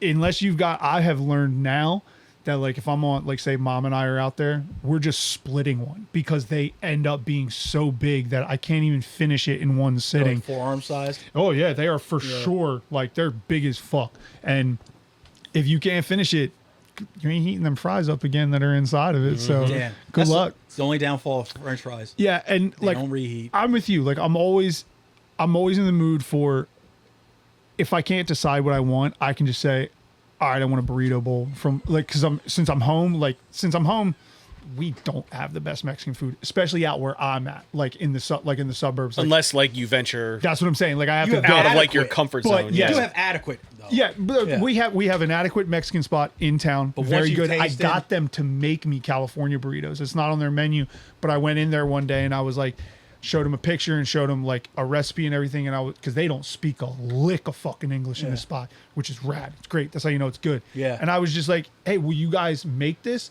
And she was like, yeah, sure. See? Yeah, see. Yeah, if you go and like ask, like you go to the Mexican restaurant and you're like, oh yeah, I need this, and they're like, oh yeah, sure, no problem. You're like, never mind, I'll take my business elsewhere. You go there and they're like, you're gonna get something good. It's just like I don't want to go. Like Chipotle is the only place that I want someone not Mexican to serve me Mexican food. oh god, you get like a white girl named Amber. That's what I'm saying. It could be anybody, but like Has a white Nissan. Like Yeah. I don't want to go to like Panda Express and have the white kid serve me Chinese food. Like that's inauthentic. You can't call it Yeah. authentic and then that be it. No. Like I want some little kid on a 3-wheeler to, Well, that's to like- run it out to me from behind the That's counter. like, well, that's also like I've said this many times before. Is like sometimes I'm in the mood for pizza. Sometimes I'm in the mood for Domino's, but those are not the same thing. fair. Those are not the same thing. True. I always call them like drunk pizza. It's shit like Mine is Papa Little John's, Caesars. Domino's, Caesars, Yeah. something like that. So like Papa Panda John's. Express is like I'm a little bit inebriated. I'm hard up, but I do want some kind of bowl, Give me the garbage. I've bowl never with beans on it. I'll give me like okay, me neither, but still. Yeah. Our school did a dine and Chipotle, same donate thing. at the Panda Express in our town, and I went. Did you donate them a panda? Yes, They won't fuck. maybe not you. No new pandas. hey. Are you a panda? Well, no, I got takeout from there for dinner that night Depends, to like does. support the Yeah. dine and donate. That's what I would So do, I'm like, all right, like I've never like it's like pizza. Like it's hard to find Chinese food that's so bad I can't like Yep. stomach Yeah. through it. It was bad, Yeah. man. Yeah. It's a rung below food court Yes. Chinese food. If you watch I them, like Which is food court usually Chinese awesome. food, by the way. actually, it's yes, good to me. It's very good to me. In King of Prussia, there was a Fuck yeah, there there was a is. Chinese Let me ask you spot this. in the food court in Like, the King if of you Prussia wanted- Mall now before that- they did the now there's renovation, about and 6 it of them. was But so fucking Is fire, your dude. craving for food court Chinese different from your food craving for Chinese? Oh, for sure. Yes. You know what I mean? Yeah, Yeah. yeah, yeah. Like yeah. sometimes you want China Yes. House Yeah, yeah, number yeah. one Yeah. A-OK. Yeah. And sometimes you want Sukihana. Because when you go to the one at the food court in the mall, it's 2 proteins, 2 sides. So I'm getting the beef and I'm getting the Double chicken? and then or double chicken, and just give me a rice and an order of fries or something. And then so there is a Damn, big you got fries difference. from the Chinese spot. Oh yeah, I get fries from the Chinese spot all the time. You know what else is banging from Chinese Bro, spots? It's like when you get fries with soy It's like when you sauce? get like fried ravioli from Do you know what else is banging from Chinese spots? And I don't think people talk about it enough. wings. The wings. Yes, the wings are great. The And wings like, are great. they're not as greasy as regular wings. You're like, Serve me all right. chicken fingers from there. I'll dip my chicken fingers in soy sauce. The Chinese Number place one. by me I'm getting does hungry. We gotta General stop. Tso's chicken wings. Damn. And it's like, it's such like aimed at white people, but goddamn, it isn't good. Yeah, like I have a Yeah, they're really moving Yeah, listen, units. you got Yeah. me. my Right? little town, like we have a bomb Chinese spot too. It's #1 China King, Yeah. and it's so, dude, it's so fucking good. The It's- less the name don't- makes sense, the better Yeah, they are. Never go to a Chinese place with a legit name. If it's No. like Chinese place number, if it's named like a public school in a big city, yeah. that's where you like you want to go to like Chinese restaurant number 418. Yes. You're, If- like, you're going. If you can Kindergarten read, 2. if you can read the That's menu mine. above the counter and make out the pictures, walk out. Yes. Walk out. Don't go. Don't give them your money. Don't order there. That's walk not- out. that's- Where The you pictures are can't so even- bleached Yeah. by You the can't fucking even- light. yes. When you can't even say the name, you have to actually go, Yeah. I want this with this. No, just give me the menu, and give me the menu and the pen. I'll circle it myself, Yeah. and I'll Or hand like, it back to you. What are you ordering? Oh, let me I'm guess. ordering- Your menu looks like every Chinese Yeah. takeout So menu say- I've ever Oh, read. so the C13 is the same Yeah, as yes, it is. see, that's what I'm saying. I want the S5. Yes, okay. S5, okay. You're like, Okay, yes, 10, 15 yes. minute. Yeah, 10, 15 minutes no matter how much shit you dude, order. Yeah, King you could Garden- you could order Yeah. like an appetizer just for you to like when you're out to lunch, Yeah. or you can order like a feast for your family. It's like, Yeah, I want 46 orders of sesame chicken. Dude, King Garden. Okay. 15 minute. There's King one Garden guy. also- anything else? Also, load me up with like 10 fucking Sauces. egg rolls. Just give me, just give me from this spot in my town. Give me 10 egg rolls from there, and I'll eat. It'll cost me $12, and it'll be an entire You're gonna meal. have some. Also might be you're gonna have unpopular those opinion. cabbage toots. You know what else is banging?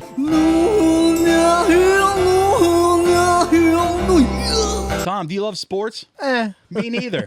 But a day one sponsor of this podcast, Parlay Vintage Apparel, dude. Hey, do you like sports? Mike Murrow does, and he's Italian. Do you know who else loves sports and is Italian? Our buddy Anthony over at Parlay Philly, at parlay.philly on Instagram and other socials. Check his shit out if you like Philadelphia sports teams, vintage merchandise, all kinds of apparel. He also has some metal shirts. He's got some WWF, WWE stuff, golf stuff, all kinds of stuff, anything you can think of. Tell him Dennis and Tom sent you. Great service, quick shipping, based out of Philly. So go check out Ant over at parlay.philly on Instagram. Thank you very much, Ant, for sponsoring this podcast and always being a supporter.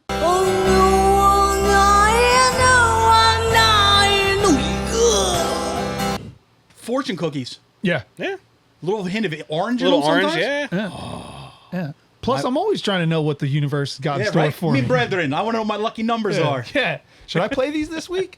The best fortune I ever got from a Chinese restaurant was, you have tasted both the bitterness and sweetness of coffee. I don't know what that means, You ain't lying. but I'm like, that speaks to me. Hell yeah, brother. I think is coffee a metaphor of life? I don't know. I was out with AJ Sullivan, and we went and went to Chinese AJ. buffet, and that was my fortune. We were both just like, I think our lives are different now. It's like I don't know what to do, but I feel fortunate. yeah, I don't know what's going on, man. But I love it. Speaking of playing, do you guys want to play a game? I do want to You play a want to game. play a game? You want to play a game? All right. Last week we workshopped a new bit where I just ask some random trivia questions and Like Murrow's see Sports Corner. who the smartest guy in the room is for the week. Well, last week the category was sports. We're gonna try and change it up every week and just do. Is there always going to be a subject I don't know nothing about? No, we are all children of the '90s, albeit different ages, but we all experienced What the year were you '90s to born? some degree. 91. Okay, yeah. I always forget you're that young. Yeah. So I 91. got a '90s pop culture trivia Oh fuck! for all of us. I should All right. be good at I'm this. learned though. I should You be guys good at this. should be way better at this than Yeah, I us. was Some like of it's 37 obscure. in the 90s. Some of it's obscure. Some of it should Okay. be pretty on the nose. We'll see. We'll see who. Yeah, I Who was outranks 3 who? when Okay. 1990 Is hit. Tom, you want to keep scoring this, bud? I Okay. just wrote it. He's boy. got it. Good man. All right. You guys ready? I am. 10 questions, same as last week. Okay. All right. Number one. You keeping score? Yeah, so Okay. whoever gets the most, right. Okay. Gotcha. Yeah, and everybody will get to answer. It's not like whoever the quick draw answer Okay. is. Like, you guys can all say your answer. and Okay, then, cool. Cool. All right, number 1. What brand of hard liquor did Principal McVicker in Beavis and Butthead keep in his desk drawer? Fuck. I didn't watch Was enough it Beavis. I didn't want- yeah, Old I- Crow? I'm going to just take a wild Wild guess and turkey? say Wild Turkey. Give Dennis a point. Oh, it's Old Crow. It's Old Crow. Yeah. He is an Old Crow. The one brand of liquor that almost made me puke on contact. You them Shout out to Pensport Pub. Oh, we You need a them trip boys soon. We need been a trip whacking off of my ASAP. bullshit? Yeah, I'm we ready. need a trip to I'm ready. Pensport quick. Shout out to Tom Anderson, I'm too. fiending. All right, number 2. In the U.S. Acres episode, where Roy the Rooster opens up his all-you-can-eat restaurant designed to rip everyone off, who does the rest of the gang enlist to bankrupt his business to teach him a lesson? It was the pig. I forget his goddamn name. I don't know who Roy the Hampton? Rooster Yeah, I don't is. even know what this is. Was it Hampton? Tom? I don't know who Roy the U.S. Rooster Acres is. was the cartoon that shared the 30-minute Spot with block with Garfield. Garfield and Friends. Yeah. They were the friends in Garfield Yeah, and Friends. I didn't watch Yeah, I didn't that watch either. that. Great show. Yeah. Great show. Was it Hampton? Was it Normal? Tom? You know how And long it- I've been a Garfield not fan? applicable. I've been a Garfield fan since I was a little boy.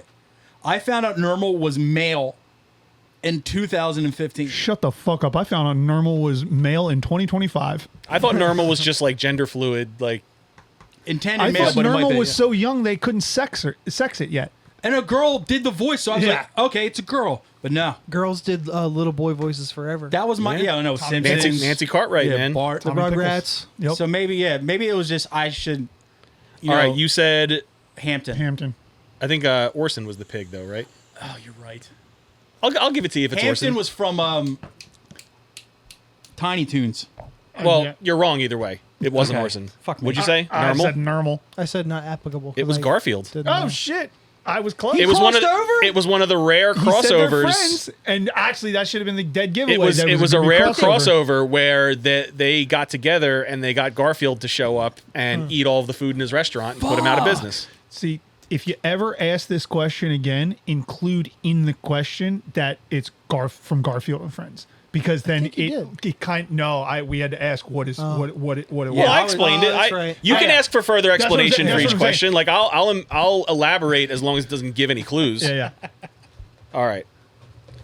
Question number 3. I think this is the last cartoon question. No. What non-vital organ does Rocco the Wallaby have surgically removed in the show Rocco's Modern Life? A vestigial tit? No. Oh No, it was his. his gallbladder. The clue is non-vital organ. I think it was his Spleen. gallbladder. I don't know, but I'm going to say, they say gallbladder, I'll say appendix. Yeah, it's his gallbladder. Swing and a miss, all three of you. It was the spleen. Oh, said spleen. Shit. I said gallbladder, and then I was like, no, it was a spleen, and then I went back to gallbladder. So I did say spleen, but that was not my final answer. fucked I would me be up. off. The only- Regis would kick I me remember off. that episode, but I Because they let him take it home in the jar. The only thing Yeah. I really know And he about, talked to it, I think. Yeah, and this is opening up wounds. The only thing I really know about Rocco's Modern Life was that when that shit came out, I got called heifer so many fucking times. Yeah. that's Heifer. Hey there, Hef. I was like, people would walk down like the hallways of school saying, "Hey there, F," and I was Sorry like, about "Fuck that. me." That's how I learned my Australian accent. I wasn't even that fat. No, I was Heifer. fat, but I wasn't this fat. not back heifer then. fat. Yeah. I would have compared you. I was training wheels fat. How do I achieve this build? How do I get past heifer? But by being as big as 3 of them. Next. All right, well, we'll skate past that childhood trauma and keep it moving. Jesus. I'm gonna go cut my inner thigh later on tonight, All right, Just to feel something. just to feel man. question number 4. What WWF wrestler was enjoying his meteoric rise in fame and popularity until a freak accident involving a parasailer flying by and kicking him straight in the face, literally tearing off his face and shattering his entire skull, rendering him unable to wrestle ever again? He survived, but the recovery and the damage was too Okay. much to... Oh, my Okay, wrestling so knowledge. it's not Darren Drozdoff. My wrestling knowledge doesn't go past 1987. Mine is 2001 to 2003. So I don't know very much at all. Yeah, what? I know Ricky the Dragon Steamboat got his throat hit in the You're warm. Oh, so that's era? You're warm. Okay, then I would say See, that was before my time. Then I didn't get in until like Attitude Era. wait, I was even later than that. can I ask one question? Am I warm by era or by nationality? Era. Oof. I was gonna say Turo Tanaka or whatever, but no. Face. I will go the Junkyard Dog. Kale? I'm trying to think of Because who- Ricky the Dragon got fucking punched in the throat and had to get taken out on a. Yeah. And everybody thought it was like a, what do you call it, like a worker? What do Yeah, you call it? yeah. And apparently it wasn't. I have no clue. I can't even think of Just who. take a random guess at an early 90s wrestler. Doink. Doink. Okay. He Tom? wore the I'm gonna makeup. say It Erwin could have been anybody under Erwin there. R. Shyster, I'm gonna say Hulk Hogan because I don't Dr. have an Isaac answer. Yankum. Well, Hogan had a very long career, so that's obviously not I just correct. said I don't have an Yeah. answer. Yeah. But it was Hogan's best friend, Brutus the Barber Beefcake. I did not know. Oh, I had no idea. I wouldn't about have got that with a gun to my Yeah, head. me neither. All right. all those wrestlers. I'm like, oh, they just retired. Like, no, they just completely reinvented themselves as Yeah. another guy. And I just, Jordan's gonna kick my ass Yeah. when this episode comes Yeah, out, and I got dude. that wrong. what the fuck? All right. Well, let's get into some music. Speaking of Okay. Jordan. The divining. Snake Wrong. Road. Which frontman is famously known for shooting up immediately before taking the stage on the original MTV Unplugged Lane in Staley. order to not get violently ill and to make it through their entire set? What Tom just said. It was Lane Staley. Is- Kale? I'm gonna say Great Lane. Unplugged. No. You going with the gander, or are you going to guess? Something tells me it's not Lane Staley. It's a great Unplugged set, though. Was it LL Cool J? No. Remember that? He did it Unplugged. What a curveball if it I'll is. say I will go with the group here I'm gonna change my answer. Go ahead. because it wasn't Cobain either. It wasn't No. Cobain because he was too coherent. Staley was. You also got to figure, like, a fucking drug dog like Cobain and Staley, Nah, I'm sticking Staley. they could go high Yeah, as fuck and still Staley. function. That's they could why function. that's why I think it wasn't Staley. But Are you I'll guys say all Staley. going Lane Staley? Yeah, They yeah. weren't civilians, And we're all bro. swinging and missing. Oh, no. I know. was Yeah, y'all get a point. Oh, shit. Okay, it was. But I do you was about to remember say, it was the LL Scott. Cool J MTV Unplugged? Yes. Yeah, Mama said knock you out with acoustic guitars. That shit was hard. What the fuck? Jing, jing, jing, For jing, some jing, reason, I jing, thought jing. this was like a trick and it was gonna Me be like too. Scott Weiland or something. I thought it was going to be a trick and people were going to say Kurt because that's like the most common answer. No, I knew if it you wasn't. watch He was actually like on Sober. the tail end of like detoxing. Yeah, he was If- actually. if That- you- that's why he was so like irritable and like It- kind of like even more like reserved than he always is. If you watch the Alice one, you can see Lane sunglasses on like this, like the whole time. Yeah. it's pretty obvious. Yeah, because he's fucking. he's He gagged. would also randomly just go, meow. Like, I know that's his Yeah. thing, but he would put it in like parts where Yeah. that didn't belong in the song. It'd be like You're just like, no, that belonged to the beginning. For a second, I had to think if Blind Melon had done one because I thought I it might have don't been. believe I don't they did. remember They one. didn't. They but didn't. But I had to think if they did because Listen, I was like, they that would be fucking- something Shannon would do. That motherfucker, at least, did he? Yeah. He died later on. No, he died early. Yeah, he died pretty early. He died Did early. he? Yeah. He died not too long after they 94. played Woodstock '94. He Because died they were one. 94, They were one of the 95. bands on the Woodstock '94 lineup, and then he was dead like that same summer. Because I remember the last things he did was that guest spot on a Guns N' Roses song, Yeah. Don't Cry. He partied with Farley. Yeah. They were like BFFs for. I mean, you can guess why. Because I remember everybody was like, yo, Lane Staley was, everybody knew that dude was drugged out all the time. That, like, what's his name was, you just said his name and I forgot. It's Shannon. Scott Shannon Hoon. Yeah. That dude, everybody was like, oh, he was that bad? Like, aw. Scott. That Next. Bumblebee girl, shout out. I got beers over if you want one. I hope she's doing okay. I know Yeah, I he's wonder not. what but- she's up to. I got beer and water if you need more drink. I brought seltzer waters and then just the Okay. last 3 that I had in the fridge. I didn't even plan on drinking them. I just keep grabbing them. you got? Like, oh, I might as well. All right. open Well, 'em. we're halfway through this little journey here. continue Ready for on. question 5? number 6? Yes, sir. In 1994, comedian Martin Lawrence hosted SNL for the first and last time. Such a good episode, dude. What did he joke about in his monologue that got him banned from the show for life? Sounds Oh, like Dennis God. wants to chime Oh, in. God. Fat girls. No. No. Oh, God. A bonus point if you can get the line word for word that like got him in the most trouble. I don't know. I was too young still. It was in the Night Side Eclipse is better than Blazing the Northern Sky. I don't know what that was, but I don't know what He- the fuck you just They're said. black, He- black Oh, metal boy, records but that I'm gonna came take- out in I'm gonna take it as '94. disrespect. he joked about feminine hygiene and talked about women need to douche instead of douche. He said Douche, douche. douche, yeah. He's like, and then he mimicked the sound that a douche makes when a woman gets like squash squashy, squash squashy. He did it over and over again. Give him the point. Just give And him he the also point. talked about Yeah. how women get like in the bed, Give him the extra point. get into too. bed to fuck after taking a shit, but not taking a shower between it. Yeah. So they get in there. So they get in bed with shit crumbs on their booty. And then he ended his monologue by pulling his shirt off, hockey player style, and mimicking karate for like 2 minutes before they finally just like went to commercial. Amazing. And to think that Squash, this was squashy. to think that this was before he lost his mind from heat stroke. Yeah, I stayed up at night to watch that one. I was so excited. I love the show Martin. I was crazy. Did you ever see his? So the- like, need to take a douche. The correct answer was ladies not washing they ass. Did you ever see his Get in the bed with special? shit crumbs. His special run tell that. Yes. It's so good. So It good. is. It's That great. It's a good one. Need to take a douche. With That the needs to be a fucking- homework. That needs to be a group homework assignment. with the Squashy. brown leather. Shut up! With the brown leather outfit on. We heard it 3 times now. It's so good. You got to get that sample on the soundboard. If anybody can find his monologue from SNL, that episode, I have not seen it since. I could never find it on YouTube. You can find like I would clips of it love- on YouTube, but you can't find the whole thing. Oh, it was That's so weird. fucking funny. Me and my Wonder sister. why. Because there'll be like YouTube videos, there'll be like YouTube breakdowns of like people who aren't invited back Yeah. to SNL, and it'll be like Martin What Lawrence, the fuck Adrian happened? and, Brody. yeah, Adrian Brody, and like didn't Rage know Against the that. Machine. Yeah. And then like they'll show Didn't know like that either. they'll show like 10 seconds of Martin's monologue. They told Adrian Brody. They won't show the whole. hilarious. Oh yeah, where he puts on a fucking Rasta hat. Who was he? He was like the musical Sean guest- Kingston. No, because that was that way. It was before that. Sean Kingston was. I thought it was Sean Kingston. Beautiful girls. That's Yeah, but Sean he was Kingston. Jamaican. But his Adrian Brody episode was from like I'd say the late '90s, early 2000s. Yeah, he And, put on like one of those like novelty Rasta hats with the fake Sean dreads. Kingston probably wasn't even born yet. I used And- to have one of those. But he gets on there and he didn't do this the entire time he was on the show.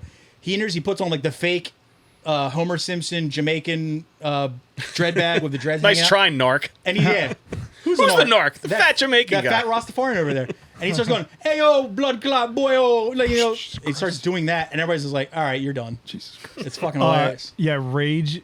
They played burned the played- flag. They And played Sinead. once. They burned the flag, and then they did not censor. Fuck you! I won't do what you told me. Yeah. And Sinead got banned from ripping Ripping the pictures Pope. of The pictures of Pope. the Pope. Yep. Fight the real enemy. Is Yeah. what she said. Yeah. Talking about human trafficking and shiznit. She got banned at a country too for burning the Bible. I think she's one. Yeah, Of, yeah. she's a Bible She had, burner. She's a mad, she real had one. mad Love her. squabbles. She's a real one, love dude. her. Yeah, She's I edgy. mean, shout out to her. Up the rock. Rest in peace. Yeah. R.I.P. All right. Good. All right, ready to keep Next. this train Yeah. moving? All right, question 7. One of the great, if not greatest, of the 90s treats, Oreo O's, Oh, my favorite cereal. was sadly discontinued. The lore is that it was so unhealthy it was banned by the FDA. But this is not true at all. Why was it really discontinued? There is a very concrete reason. I For don't concrete in the know. cereal. Oh God. I would say they didn't have the rights to put Oreo's name on the box. They didn't get permission from Oreos, whoever made the cereal, which I'm assuming was probably Kellogg's or General Mills. And they would have had to have gotten the rights from Nabisco. Yes, Yeah. exactly. And That would be my guess. Banging fucking cereal though, I had it once or twice. so good. Tommy, Kale, do you guys agree with Dennis, or do you have a No, different I take? think there must have been something fucked up in the ingredients or something. No, that's what he Then said. the It was. FDA would've got it. He said that it was the FDA. Well, the- That's he said from being unhealthy. Yeah, from being so loaded with shit that like kids are not allowed So to be FDA eating wouldn't this have banned it if stuff. it was like loaded with like lead. Yeah. No. Well, oh yeah, you think there was Yeah. like actual like toxic shit in it? Nah, I think there was something on the. No, because they would have just changed the box then. Yeah. If there was something wrong with the box. Is Oreo O also like a racial slur in some country we've never heard of? I want to say it's something to do with the white specks that were on the brown, that were on the dark brown Cheerios. So banging though. That's what I'm going. It's something with dealing with the white specks on the black Cheerios. That was a delicious All flavor. right. Well, sir. while you didn't get the brand names right, give Dennis a point. Yes. What was it? It was a co-branding dispute between Post and Kraft. Post and Kraft. Because Okay. Kraft owns Oreo, Yeah. Owns but Nabisco. Post makes the cereal. Okay. Nabisco is probably a parent company of Kraft. I think it Yeah, might be. because Kraft is they're like a parent company of Yeah. like Kraft is huge. yeah. Yeah. Shout out to Such the a good cheese- fucking cereal. Shout out to the cheesiest, the I original. wish they would have came together so we all could have won, dude. Right? Wow.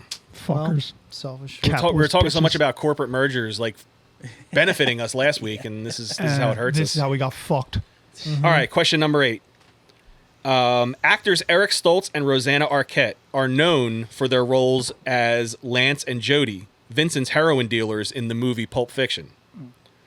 Who was rumored, keyword is rumored, to have been originally considered for those two roles? Those two Yeah. people. Those I two. don't know. It was Eric Stoltz and Rosanna Arquette, if you remember I remember the movie. Rosanna Arquette. I didn't remember Eric Stoltz was in it. He was the drug dealer. Yeah, he's the redhead. He was he had like the shoulder length, like red, Yeah. scraggly Well, I hair know and the who Eric bathrobe. Stoltz is, but I don't really like that movie, so I haven't watched it a lot. Because Rosanna Arquette's the one who gives like an adrenaline shot to somebody's Yep. chest, right? Yep. Yeah. I do it to Uma Thurman. Yeah. Yeah. What? Okay, I'm just gonna go off of that era. She guides Vincent Vega on how to do it. Actually, I'm gonna guide who from that who was era. rumored to? It was just a rumor that always- these two people were supposed to be the original cast members for that scene. Helen Mirren and I'll give you a hint. Before Aw. you give me an answer, I'll give you a hint.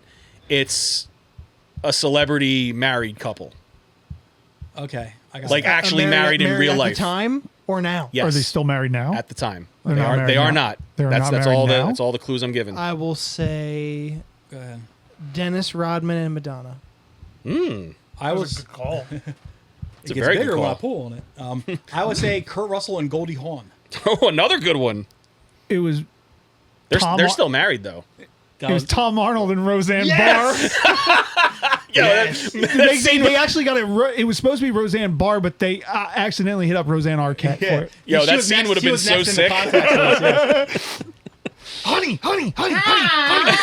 He's dead. honey, get the adrenaline, honey. We gotta put it in. What? You put it. I put it where? You stick it in the breastplate between the two. Oh my god. Oh, I got bad news. You guys are wrong across the board. It was Kurt Cobain and Courtney Love. Oh shit. Did they not get it because he was dead? Wait, yeah. Oh, I don't remember well, if he he- died before the movie or died if in he 90 just or if they just didn't want the part. He died in April of '94. Yeah, So When Yeah. did Pulp That's Fiction why you come have that out? tattoo? around the same What? time. April of I thought '94 Pulp on your Fiction was collar? like 96. yeah, that's why. No, it wasn't Okay, that late. I thought It was okay, earlier than okay. that. Pulp Fiction was '94 also. Was it okay? I thought it was like 96. So there's no like clarification on if it's because he died or because they didn't get the part or want the They part, probably just didn't want it, or I didn't- or if they- it was just a rumor and not really true. I But love that's the those, rumor that's Hollywood out rumors there. where it's like, oh, the part went to like, let's say Kurt Russell and Goldie Hawn. Do you know who it was offered to? It was like Mae West and James Garner. You're like, what? It's gonna be like 40 years older. All right, I'm going to take you back to when MTV had like real shows and not just like Oh, fuck. giant piles of dog shit. My answer is 24/7. So The back Max. to real world Miami. Liquid television. Who X to the Z exhibit. who were the head coaches for the first annual MTV Rock and Jock Basketball Jam? Okay, I got What an was the answer. year? It was like early 90s. I know like they 91, definitely 92. did. Yeah, it's out of I know they definitely did do it at one point, but I don't know if it was the first. Ed Lover and Dr. Dre. That's a good answer. I didn't watch it, so I'm gonna say Arsenio Hall and Kurt Loder. It was. You guys are in was- the right ballpark. You're It was playing it. Martin Lawrence and Will Smith. You're never going to believe this answer, but it's the real answer from the Wikipedia page. Eric Neese. Magic Johnson and Craig T. Nelson. You mean coach? Whoa. Because he wow. played a coach on TV. Yeah. Yeah. Okay. All That's- right. That makes sense. Shout out Early And the fact 90s is that when they Coach look- was hitting. The fact So that they look Coach so was much sick. like yeah, that each guy other, had too. star power back then. Shout out to my boy Dauber. Dude. Whew. All right, last question. What company's promotional pogs that were released during the pog craze in the mid-90s are still considered to be insanely valuable even today, so long as they're in mint or near mint condition? What companies? What company put out The company that made Pogs? No. No. This is like Like a promotional another run? company that did like a promotional run of Pogs. Gotcha. The Union Carbide Factory in Bhopal, India. Whoever made the OJ Slammer fucking. I had pods. that OJ That was Slammer. my actual Yeah. answer. just Yeah. now. Pogs. Whoever made the OJ Slammers. So, like, for example, say like Dunkin' Donuts did like a promotional thing as like a free giveaway, like something like that. So it's obviously not Dunkin' Donuts, but think along those lines. Well, he took my answer, so I'm going to say the Brotherhood of Allied Carpenters, Local 1, Wilmington, Delaware. You're just trying to throw this. Der Stormer newsletter. So that's why they were banned in schools. It would be whitehouse.com. Shit. Yeah, that's I'm out. Whoever, guy I on don't even the want to left- fucking take No, a I take a got- swing. I like- on Lemon Party. it's a lemon party. The guy on the left though, only him. Who made? It was a big company that did a promotion where they gave out Pogs with Gave 'em something. out. And because they're so rare, if you still have these Pogs in mint condition, you can get some serious money for them. Marlboro. My final answer.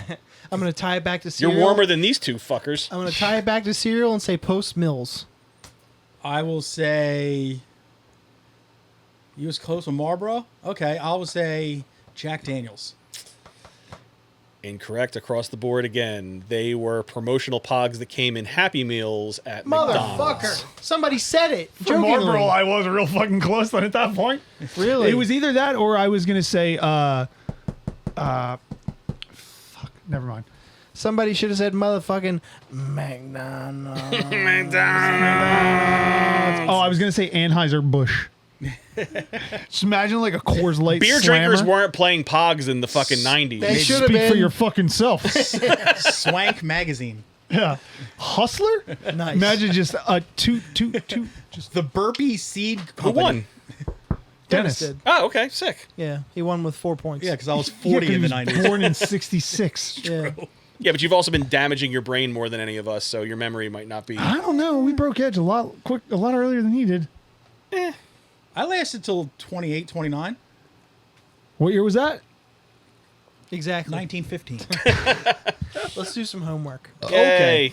Now, every week, Tom, Mike, and I assign each other a piece of music and a piece of comedy to report back on the following week. And we also ask our guests to take part as well.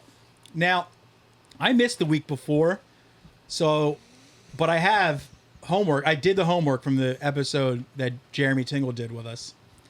I'm just going to breeze through this really quick. He gave us Tad's Inhaler album. I said, while most of Seattle was like, ooh, heroin rules, Tad was smoking PCP and riffing hard. Dogs on the Cover, 10 out of 10 record. Thrillhammer, Giftless, the most chill grunge band I've heard in a while. Vocals kind of stink, but overall not a bad record. 6.5 out of 10. Clips, Let God Sort 'Em Out. Nah, 2 out of 10. It was actually Lord Willen. Lord Okay, willing. my No, bad. that's this week. That was Erica's assignment for this week. Oh, I'm sorry. Figures. I'm sorry. I'm sorry. I'm I'm- sorry. 2 out of 10. It's like rap music, I get nothing out of it. So, yeah. Did you do Joe DeRosa's I Never Promised You a Rose Garden? It was my Okay. assignment, yeah. Joe DeRosa, I Never Promised You a Rose Garden. The notes are subtle, but it's in there. I said, it's a fucking fantastic special. Normally his stuff is a little too one-man showy and a little too run-on, but yeah, I great liked special. it a whole lot. Um, Filmed at the Colonial Theater in Phoenixville. Yeah. Pennsylvania. Really? It's where he lives now. Yeah. The Blob Theater. That's But- exactly why he picked it. Yep. I enjoyed it quite a bit. It was a great special. What else am I missing here? My music assignment. Oh yeah, Cold Sweat Blinded. Tom says this band is often coffee but never replicated. That's good because this sucks. Sloppy riffing brat vocals with bad lyrics and just plain boring. Some songs have cool ideas, but overall this isn't good. 3 out of 10. Now I don't know who assigned what, but I have all the other stuff if you want to jump into that. Alex gave us Goo Goo Dolls, Dizzy Up the Girl. Okay. Yeah. You want me to start? Sure. Okay. Goo Goo Dolls, Dizzy Up the Girl. Imagine me singing Slide to Tom with my shirt off. Not really my bag. This band isn't really my bag. But Act Like Iris isn't one of the biggest earworms Dude. in the history of jams. And you're acting like a silly goose. It goes hard. I gave it 4.5 out of 10. Follow up. I'm now on my 4th listen. I think I'm a Goo Goo Dolls fan now. Fuck me. Okay. Listen number 5. It just... I was like, this isn't really, it's good, but it's whatever. I don't like this. I'm going to then keep listening to it. But then I kept listening to it and listening to it. My opinion of it never changed. So it's like it's that radio rock band. It's like a corporate jingle that gets stuck in your Yeah, head. it's like it never like got above a 4.5. Oh, I'd but rank them higher than Still that. couldn't stop listening to it. I'm like, that's fucking As weird. far as like the '90s like radio rock bands were, like they were the top of You that heap. can't get bigger than them. I saw, they're a huge band. I saw a meme that said, "Siri, play Iris by Goo Goo Dolls loud enough to kill me." Well, I love the screenshot of what someone's listening to, and there's the text from Dad. It Why the says, fuck are you "Why the crying fuck so you loud?" crying so damn loud?" And every third time you step into Wawa, you will hear Iris. I mean, Slide. That's what's up. Either one, I'm here for Bound it. it down, All right. down, Arms bound it around down, me. down. The deep cuts on that album are better than the hits. It's I know true. I say that about a lot of like I bands from also- that era. I listened to it through YouTube, and it has like a list of all the tracks in a row. I'd say 70% of them had music videos. Yeah. I was like, Jesus Christ. Yeah, that album had multiple like Most number one albums you singles. got one, maybe two. This one had like I'd say at least 7. They got Yeah. mad Like, singles. Jesus Right, Christ. right away on the title track, Dennis's favorite instrument, the guiro. Which one's that? The fish. Oh, the fish. That's what it's called. Okay. Yep, a guiro. Even though you'll hear Slide every 3 times you step foot. Wawa still slaps. I stupidly almost thought January Fiend was going to be my new favorite song on this record, but goddamn, Black Balloon is a hell of a track. Black Balloon's my favorite song on that album. Yes. Yep. Actually, it's going to be Bulletproof. The rock block of those 3 songs in a row is crazy sequencing. 7 out of 10. Nice. Black Balloon is so good. Yeah, that's my pick for that best song on that record.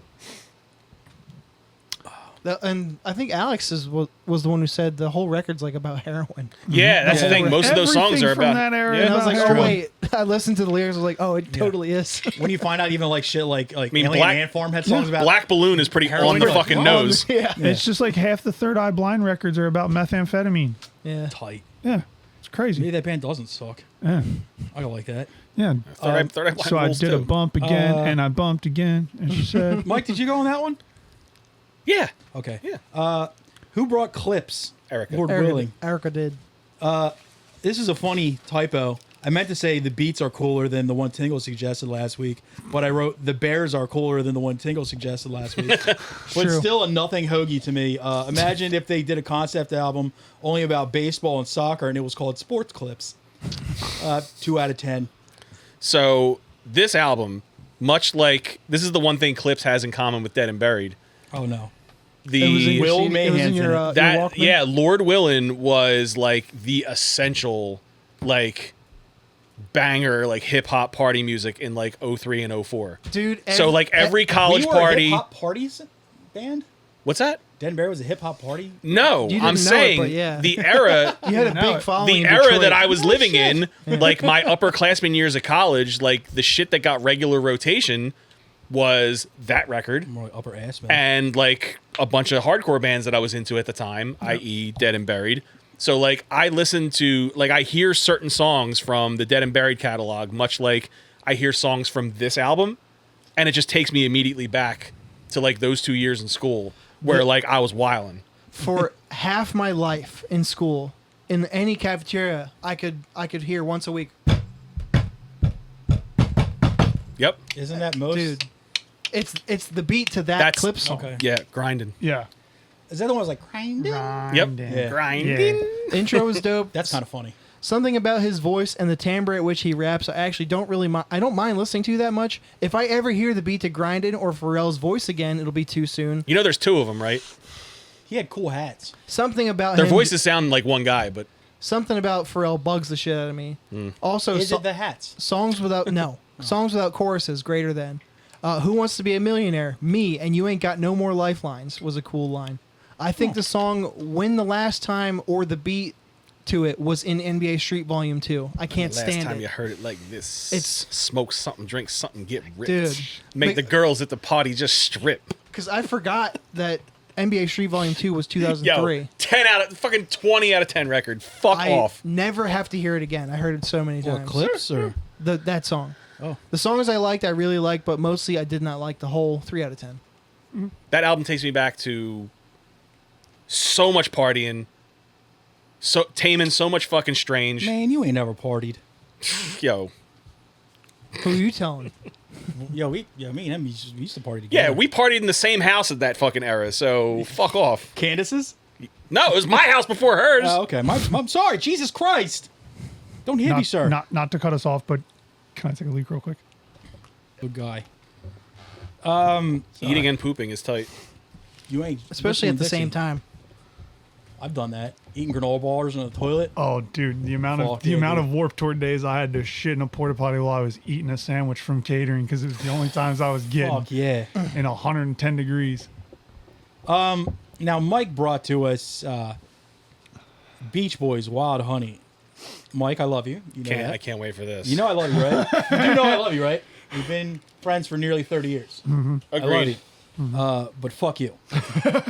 You normie scum. Oh, stop it! That's not even one of their like Not at all. campy like Zero. surfer Not records. even the most yacht Zero. rock record they got. Zero. No, it's not. I said it's not even Yeah, the most yacht 0 rock record out of they got. 200. This is like when they were on like all the drugs and were like doing This is- way cooler shit. Dennis is talking.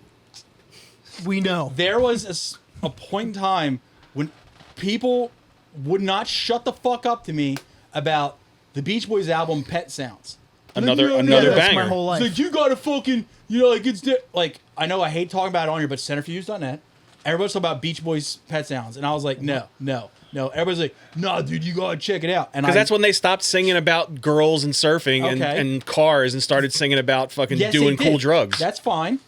But it still fucking sucks. Oh my God. It's still fucking utter garbage. I don't give a shit how much Dennis Wilson hung out with Charlie Manson. He fucking lot. sucks. A lot. The Beach For those Boys 18 sucks. months. All you people that are saying like, oh, that later era of fucking Beach Boys, you're all fools and you're wrong. This shit sucks. Fuck you, Mike Murrow. That's Tom? it. I said definitely better than the singles that I know. It's better than Kokomo. I will say that. Oh, that's not even real Beach. That's like Uncle Jesse Here we Beach go. Boys. Is it not a Beach Boys song? It is. Okay, thank you. Thank you, Thomas. It has such a different vibe. It's very easygoing. Although I would also take it over any other material from their catalog. I personally wouldn't put it on, even though I thought I'd recognize at least one song, but no, I did not. It's a really good vibe. It's just not a vibe I even go for on my chillest days. Very good, but 4 out of 10. Okay. I also couldn't believe this was 1 year after Pet Sounds. One. Well, this is back when bands Yeah, it's churned back out when they did that full shit. LPs, Pet like, Sounds was 63. This was 64. annually at the latest. Did you kind of have to back then? You did. Well, So the no, whole thing, what's the great- whole thing was they were trying to compete with Yeah. the fucking Beatles. Yeah. Like Sgt. Pepper came out right immediately after Pet Sounds, Yeah. and like that's when Brian Wilson Yeah. lost his fucking mind. Which is why Smile was never like an official release. That was like the album they were supposed to put out afterwards and be like, all right, we'll fucking one up you with this. And Now then I actually feel bad for the guy. Back in that era, no, you didn't need to do records every year, but labels wanted you to do records every year. So now, people wouldn't forget about you. but now it's like you have to because people get so fucking just forget about you. bored and they forget about shit. Mm-hmm. But back then, no, if you put out a record a year is because you were competing with another record that came out at a time you didn't want it to. So you say Brian Wilson lost his mind. You know what I wish he lost? His hands. I wish his hands were cut off. So And I he wish couldn't he have played. got that aphasia disease that Bruce Willis has and never got to sing again. I hate you, Mike. Mike also brought his big business. Here Comes the Waterworks. do I redeem myself with this one? record was sick. I hated Mike Murrow until I saw This Was Next. Yeah. If you filter out the weirdo parts of the Melvins, this is pretty much what's left, and I'm fucking here for it. 12 out of 10 record. Yeah. I fucking love Big Business. Everything about this band is great, and no notes. It's just a perfect album. I love it. This record was rad as fuck. Yeah. It was very, very cool. It was one of the few that in the homework that Tom sent me that I was like, I'm gonna check this out. And Yeah. it was very cool. I'd never heard that record before. Well, I would have only brought the one record if if we weren't talking about the Melvins earlier. And like we were talking about how you weren't a fan of like Dennis said, the weirdo parts. Yeah. So it's like if you want full on like riffs Melvins Yep. and no goofy Melvins, then this Yeah. is the band you listen to. It reminded me of like a lot of like Mastodon, and there was my note. definitely Ve- ve- there was and Torch. A There's less, a lot of less technical version Mastodon. of Mastodon, yes. and a less down-tuned, heavier version of Torch. I said earlier that I had seen a band. I saw the Melvins play with two drummers.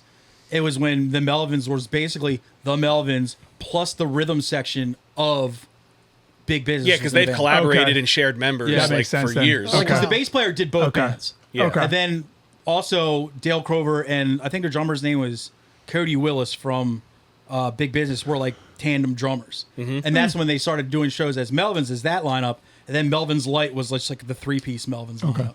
Yeah, Big Business rules. Yeah, My record note was literally said, "What is this? Why does it remind me of Mastodon?" I gave this record a 6 out of 10. If I listened to it 2 to 3 songs at a time, I received it a little better than if I tried to just muscle through the whole thing. Fantastic guitar tone, and lyrically, it's not reinventing the wheel, but sonically, I find it very enjoyable. Yeah. Yeah. The vocals were super cool. It reminds me of like Mastodon if you took out the Guitar Center wankery that Mastodon has. Yeah, noodly. the parts of Mastodon I Yeah, just actually let like. the riffs noodles, ride. yeah. Yeah. I actually like those parts of Mastodon. No noodles and less leads. A lot of just the rhythm Yes. of Mastodon. Yes. Which is cool.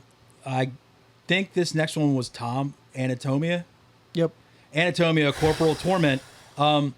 Blast beats in a 7-minute song is a ballsy move. It's also a balls A and a balls B move. Get it? Balls E. What about balls C and D? I don't care about them. Yeah, this rules. 8 out of 10 record. I liked it a lot. Long songs that didn't feel long because it actually had shit going on in it. Heavy, just solid record.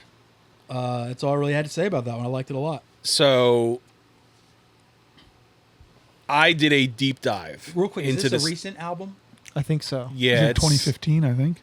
Right? 2015? No, I think it's only like a year or two old. Oh, is Okay. that? I Oh, think is the, that? I new? think the band They're still said it active. was- They have like splits with other bands that have come out since then, but this is the most recent yeah, LP. the Bandcamp said it was 2020 something. Oh, okay. So I went and listened to this whole discography after this album because yeah? that's like I was sitting out by my pool. Hated it. I sat by my pool for an entire day and listened to this entire discography. Stealth brag. And I'm just like, why am I like sitting out by a pool on a sunny day listening to this? shit. This is some shit that I need to listen to in the dark True. in my house during like the dog days of winter. Yes, Yeah. So driving or some shit. this album and this band's entire discography is excellent, but it was not the right time of year to be introduced to it. So what I'm doing is I'm keeping it in the bullpen until it gets Going cold back out. to it when it's cold. And Come I'll come back to you with a more like sophisticated review, but for now I will still say this band fucking rules. Dude, You should be you're in a- the woods under a blanket of Yeah. snow Dude, if you listening weren't to a it. pussy and were a real one, you listen to this year round, dude. I intend to, but I feel like it's gonna hit its true pinnacle. It's like real typo fans. Mental Yeah. note: Mike can't rock in the summer. Well, yeah, because this is time to relax. Yeah, bro. he's Yeah, all right. about working. I only he's get off so much ti- time yeah, he's off. I gotta chill. That's why he's listening to the Beach Boys. Yeah, that's why I got the Beach Boys on, buddy. These Did you hate your teachers, ears? these teachers with their time off. Yeah, what with the their weekend's 3 not months enough? off. Yeah. Is Blood Monolith? Haven't you yours been still? laid off for like fucking 2 years? Yeah, Yeah, fuck off. Tom also brought Blood Monolith calling a fire. Why would they call fire? That shit's really dangerous, and you shouldn't call it. Also, how does fire hold its cell phone? This record is pretty cool, though. A little bit repetitive, but still a solid batch of jams. I gave it a 7 out of 10. I enjoyed it. Pretty good. I enjoyed it as well. It had. It's funny that Caustic Wound was one of the recommended bands Yeah. when I brought these guys up because I'm like, this band sounds like Caustic Wound with like noodlier solos. Yeah. Like it doesn't sound as dirty, and like the solos sound cleaner. Like it's a more like technical like style that they do. But it was enjoyable. I liked it. It was hard. I like the sound. I like the recording quality. It was hard. Hard. hard. HAWD. That shit was hard. Oof. Oh, so what should we do this week for homework? Kaelin, what have you been jamming, dude? So, I'm gonna pull out. There's a Florida band.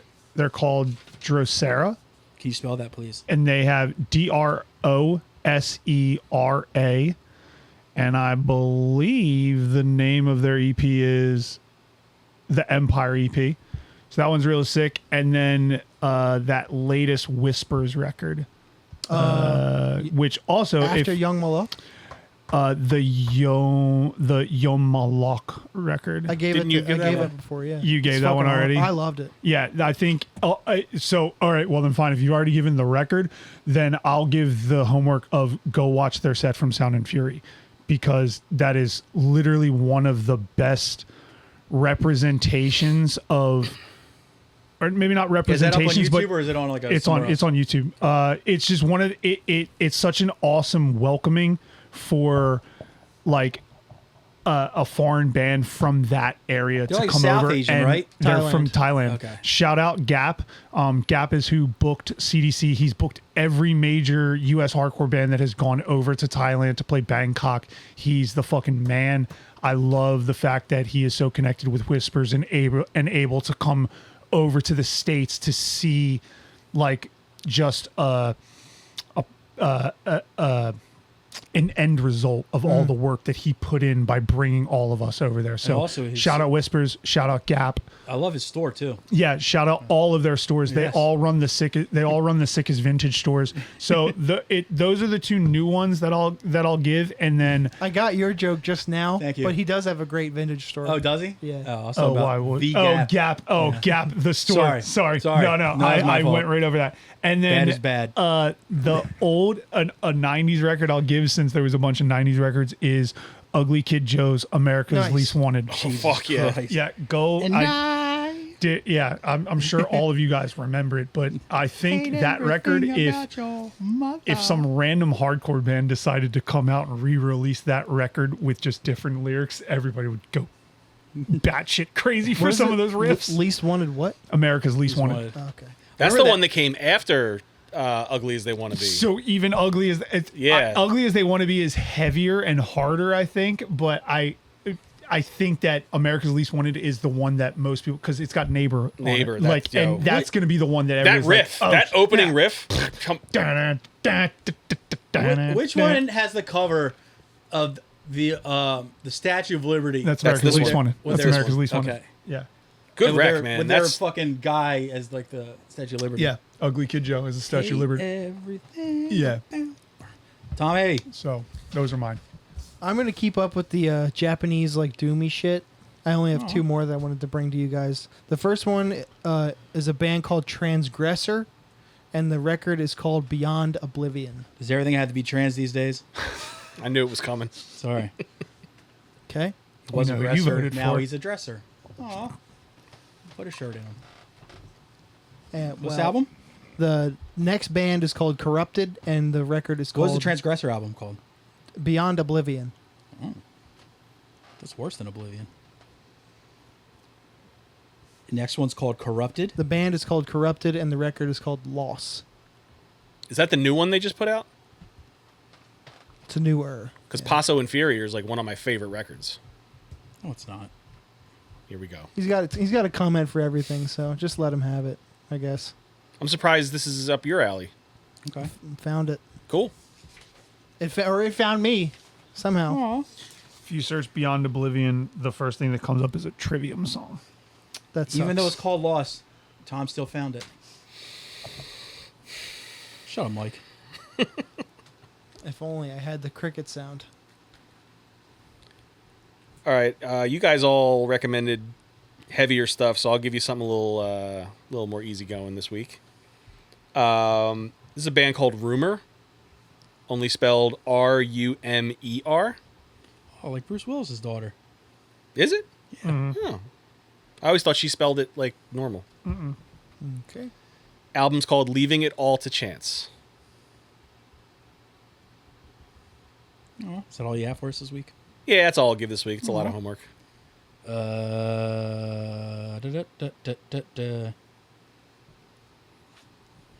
Okay, then since he's keeping it short, I'll keep it short.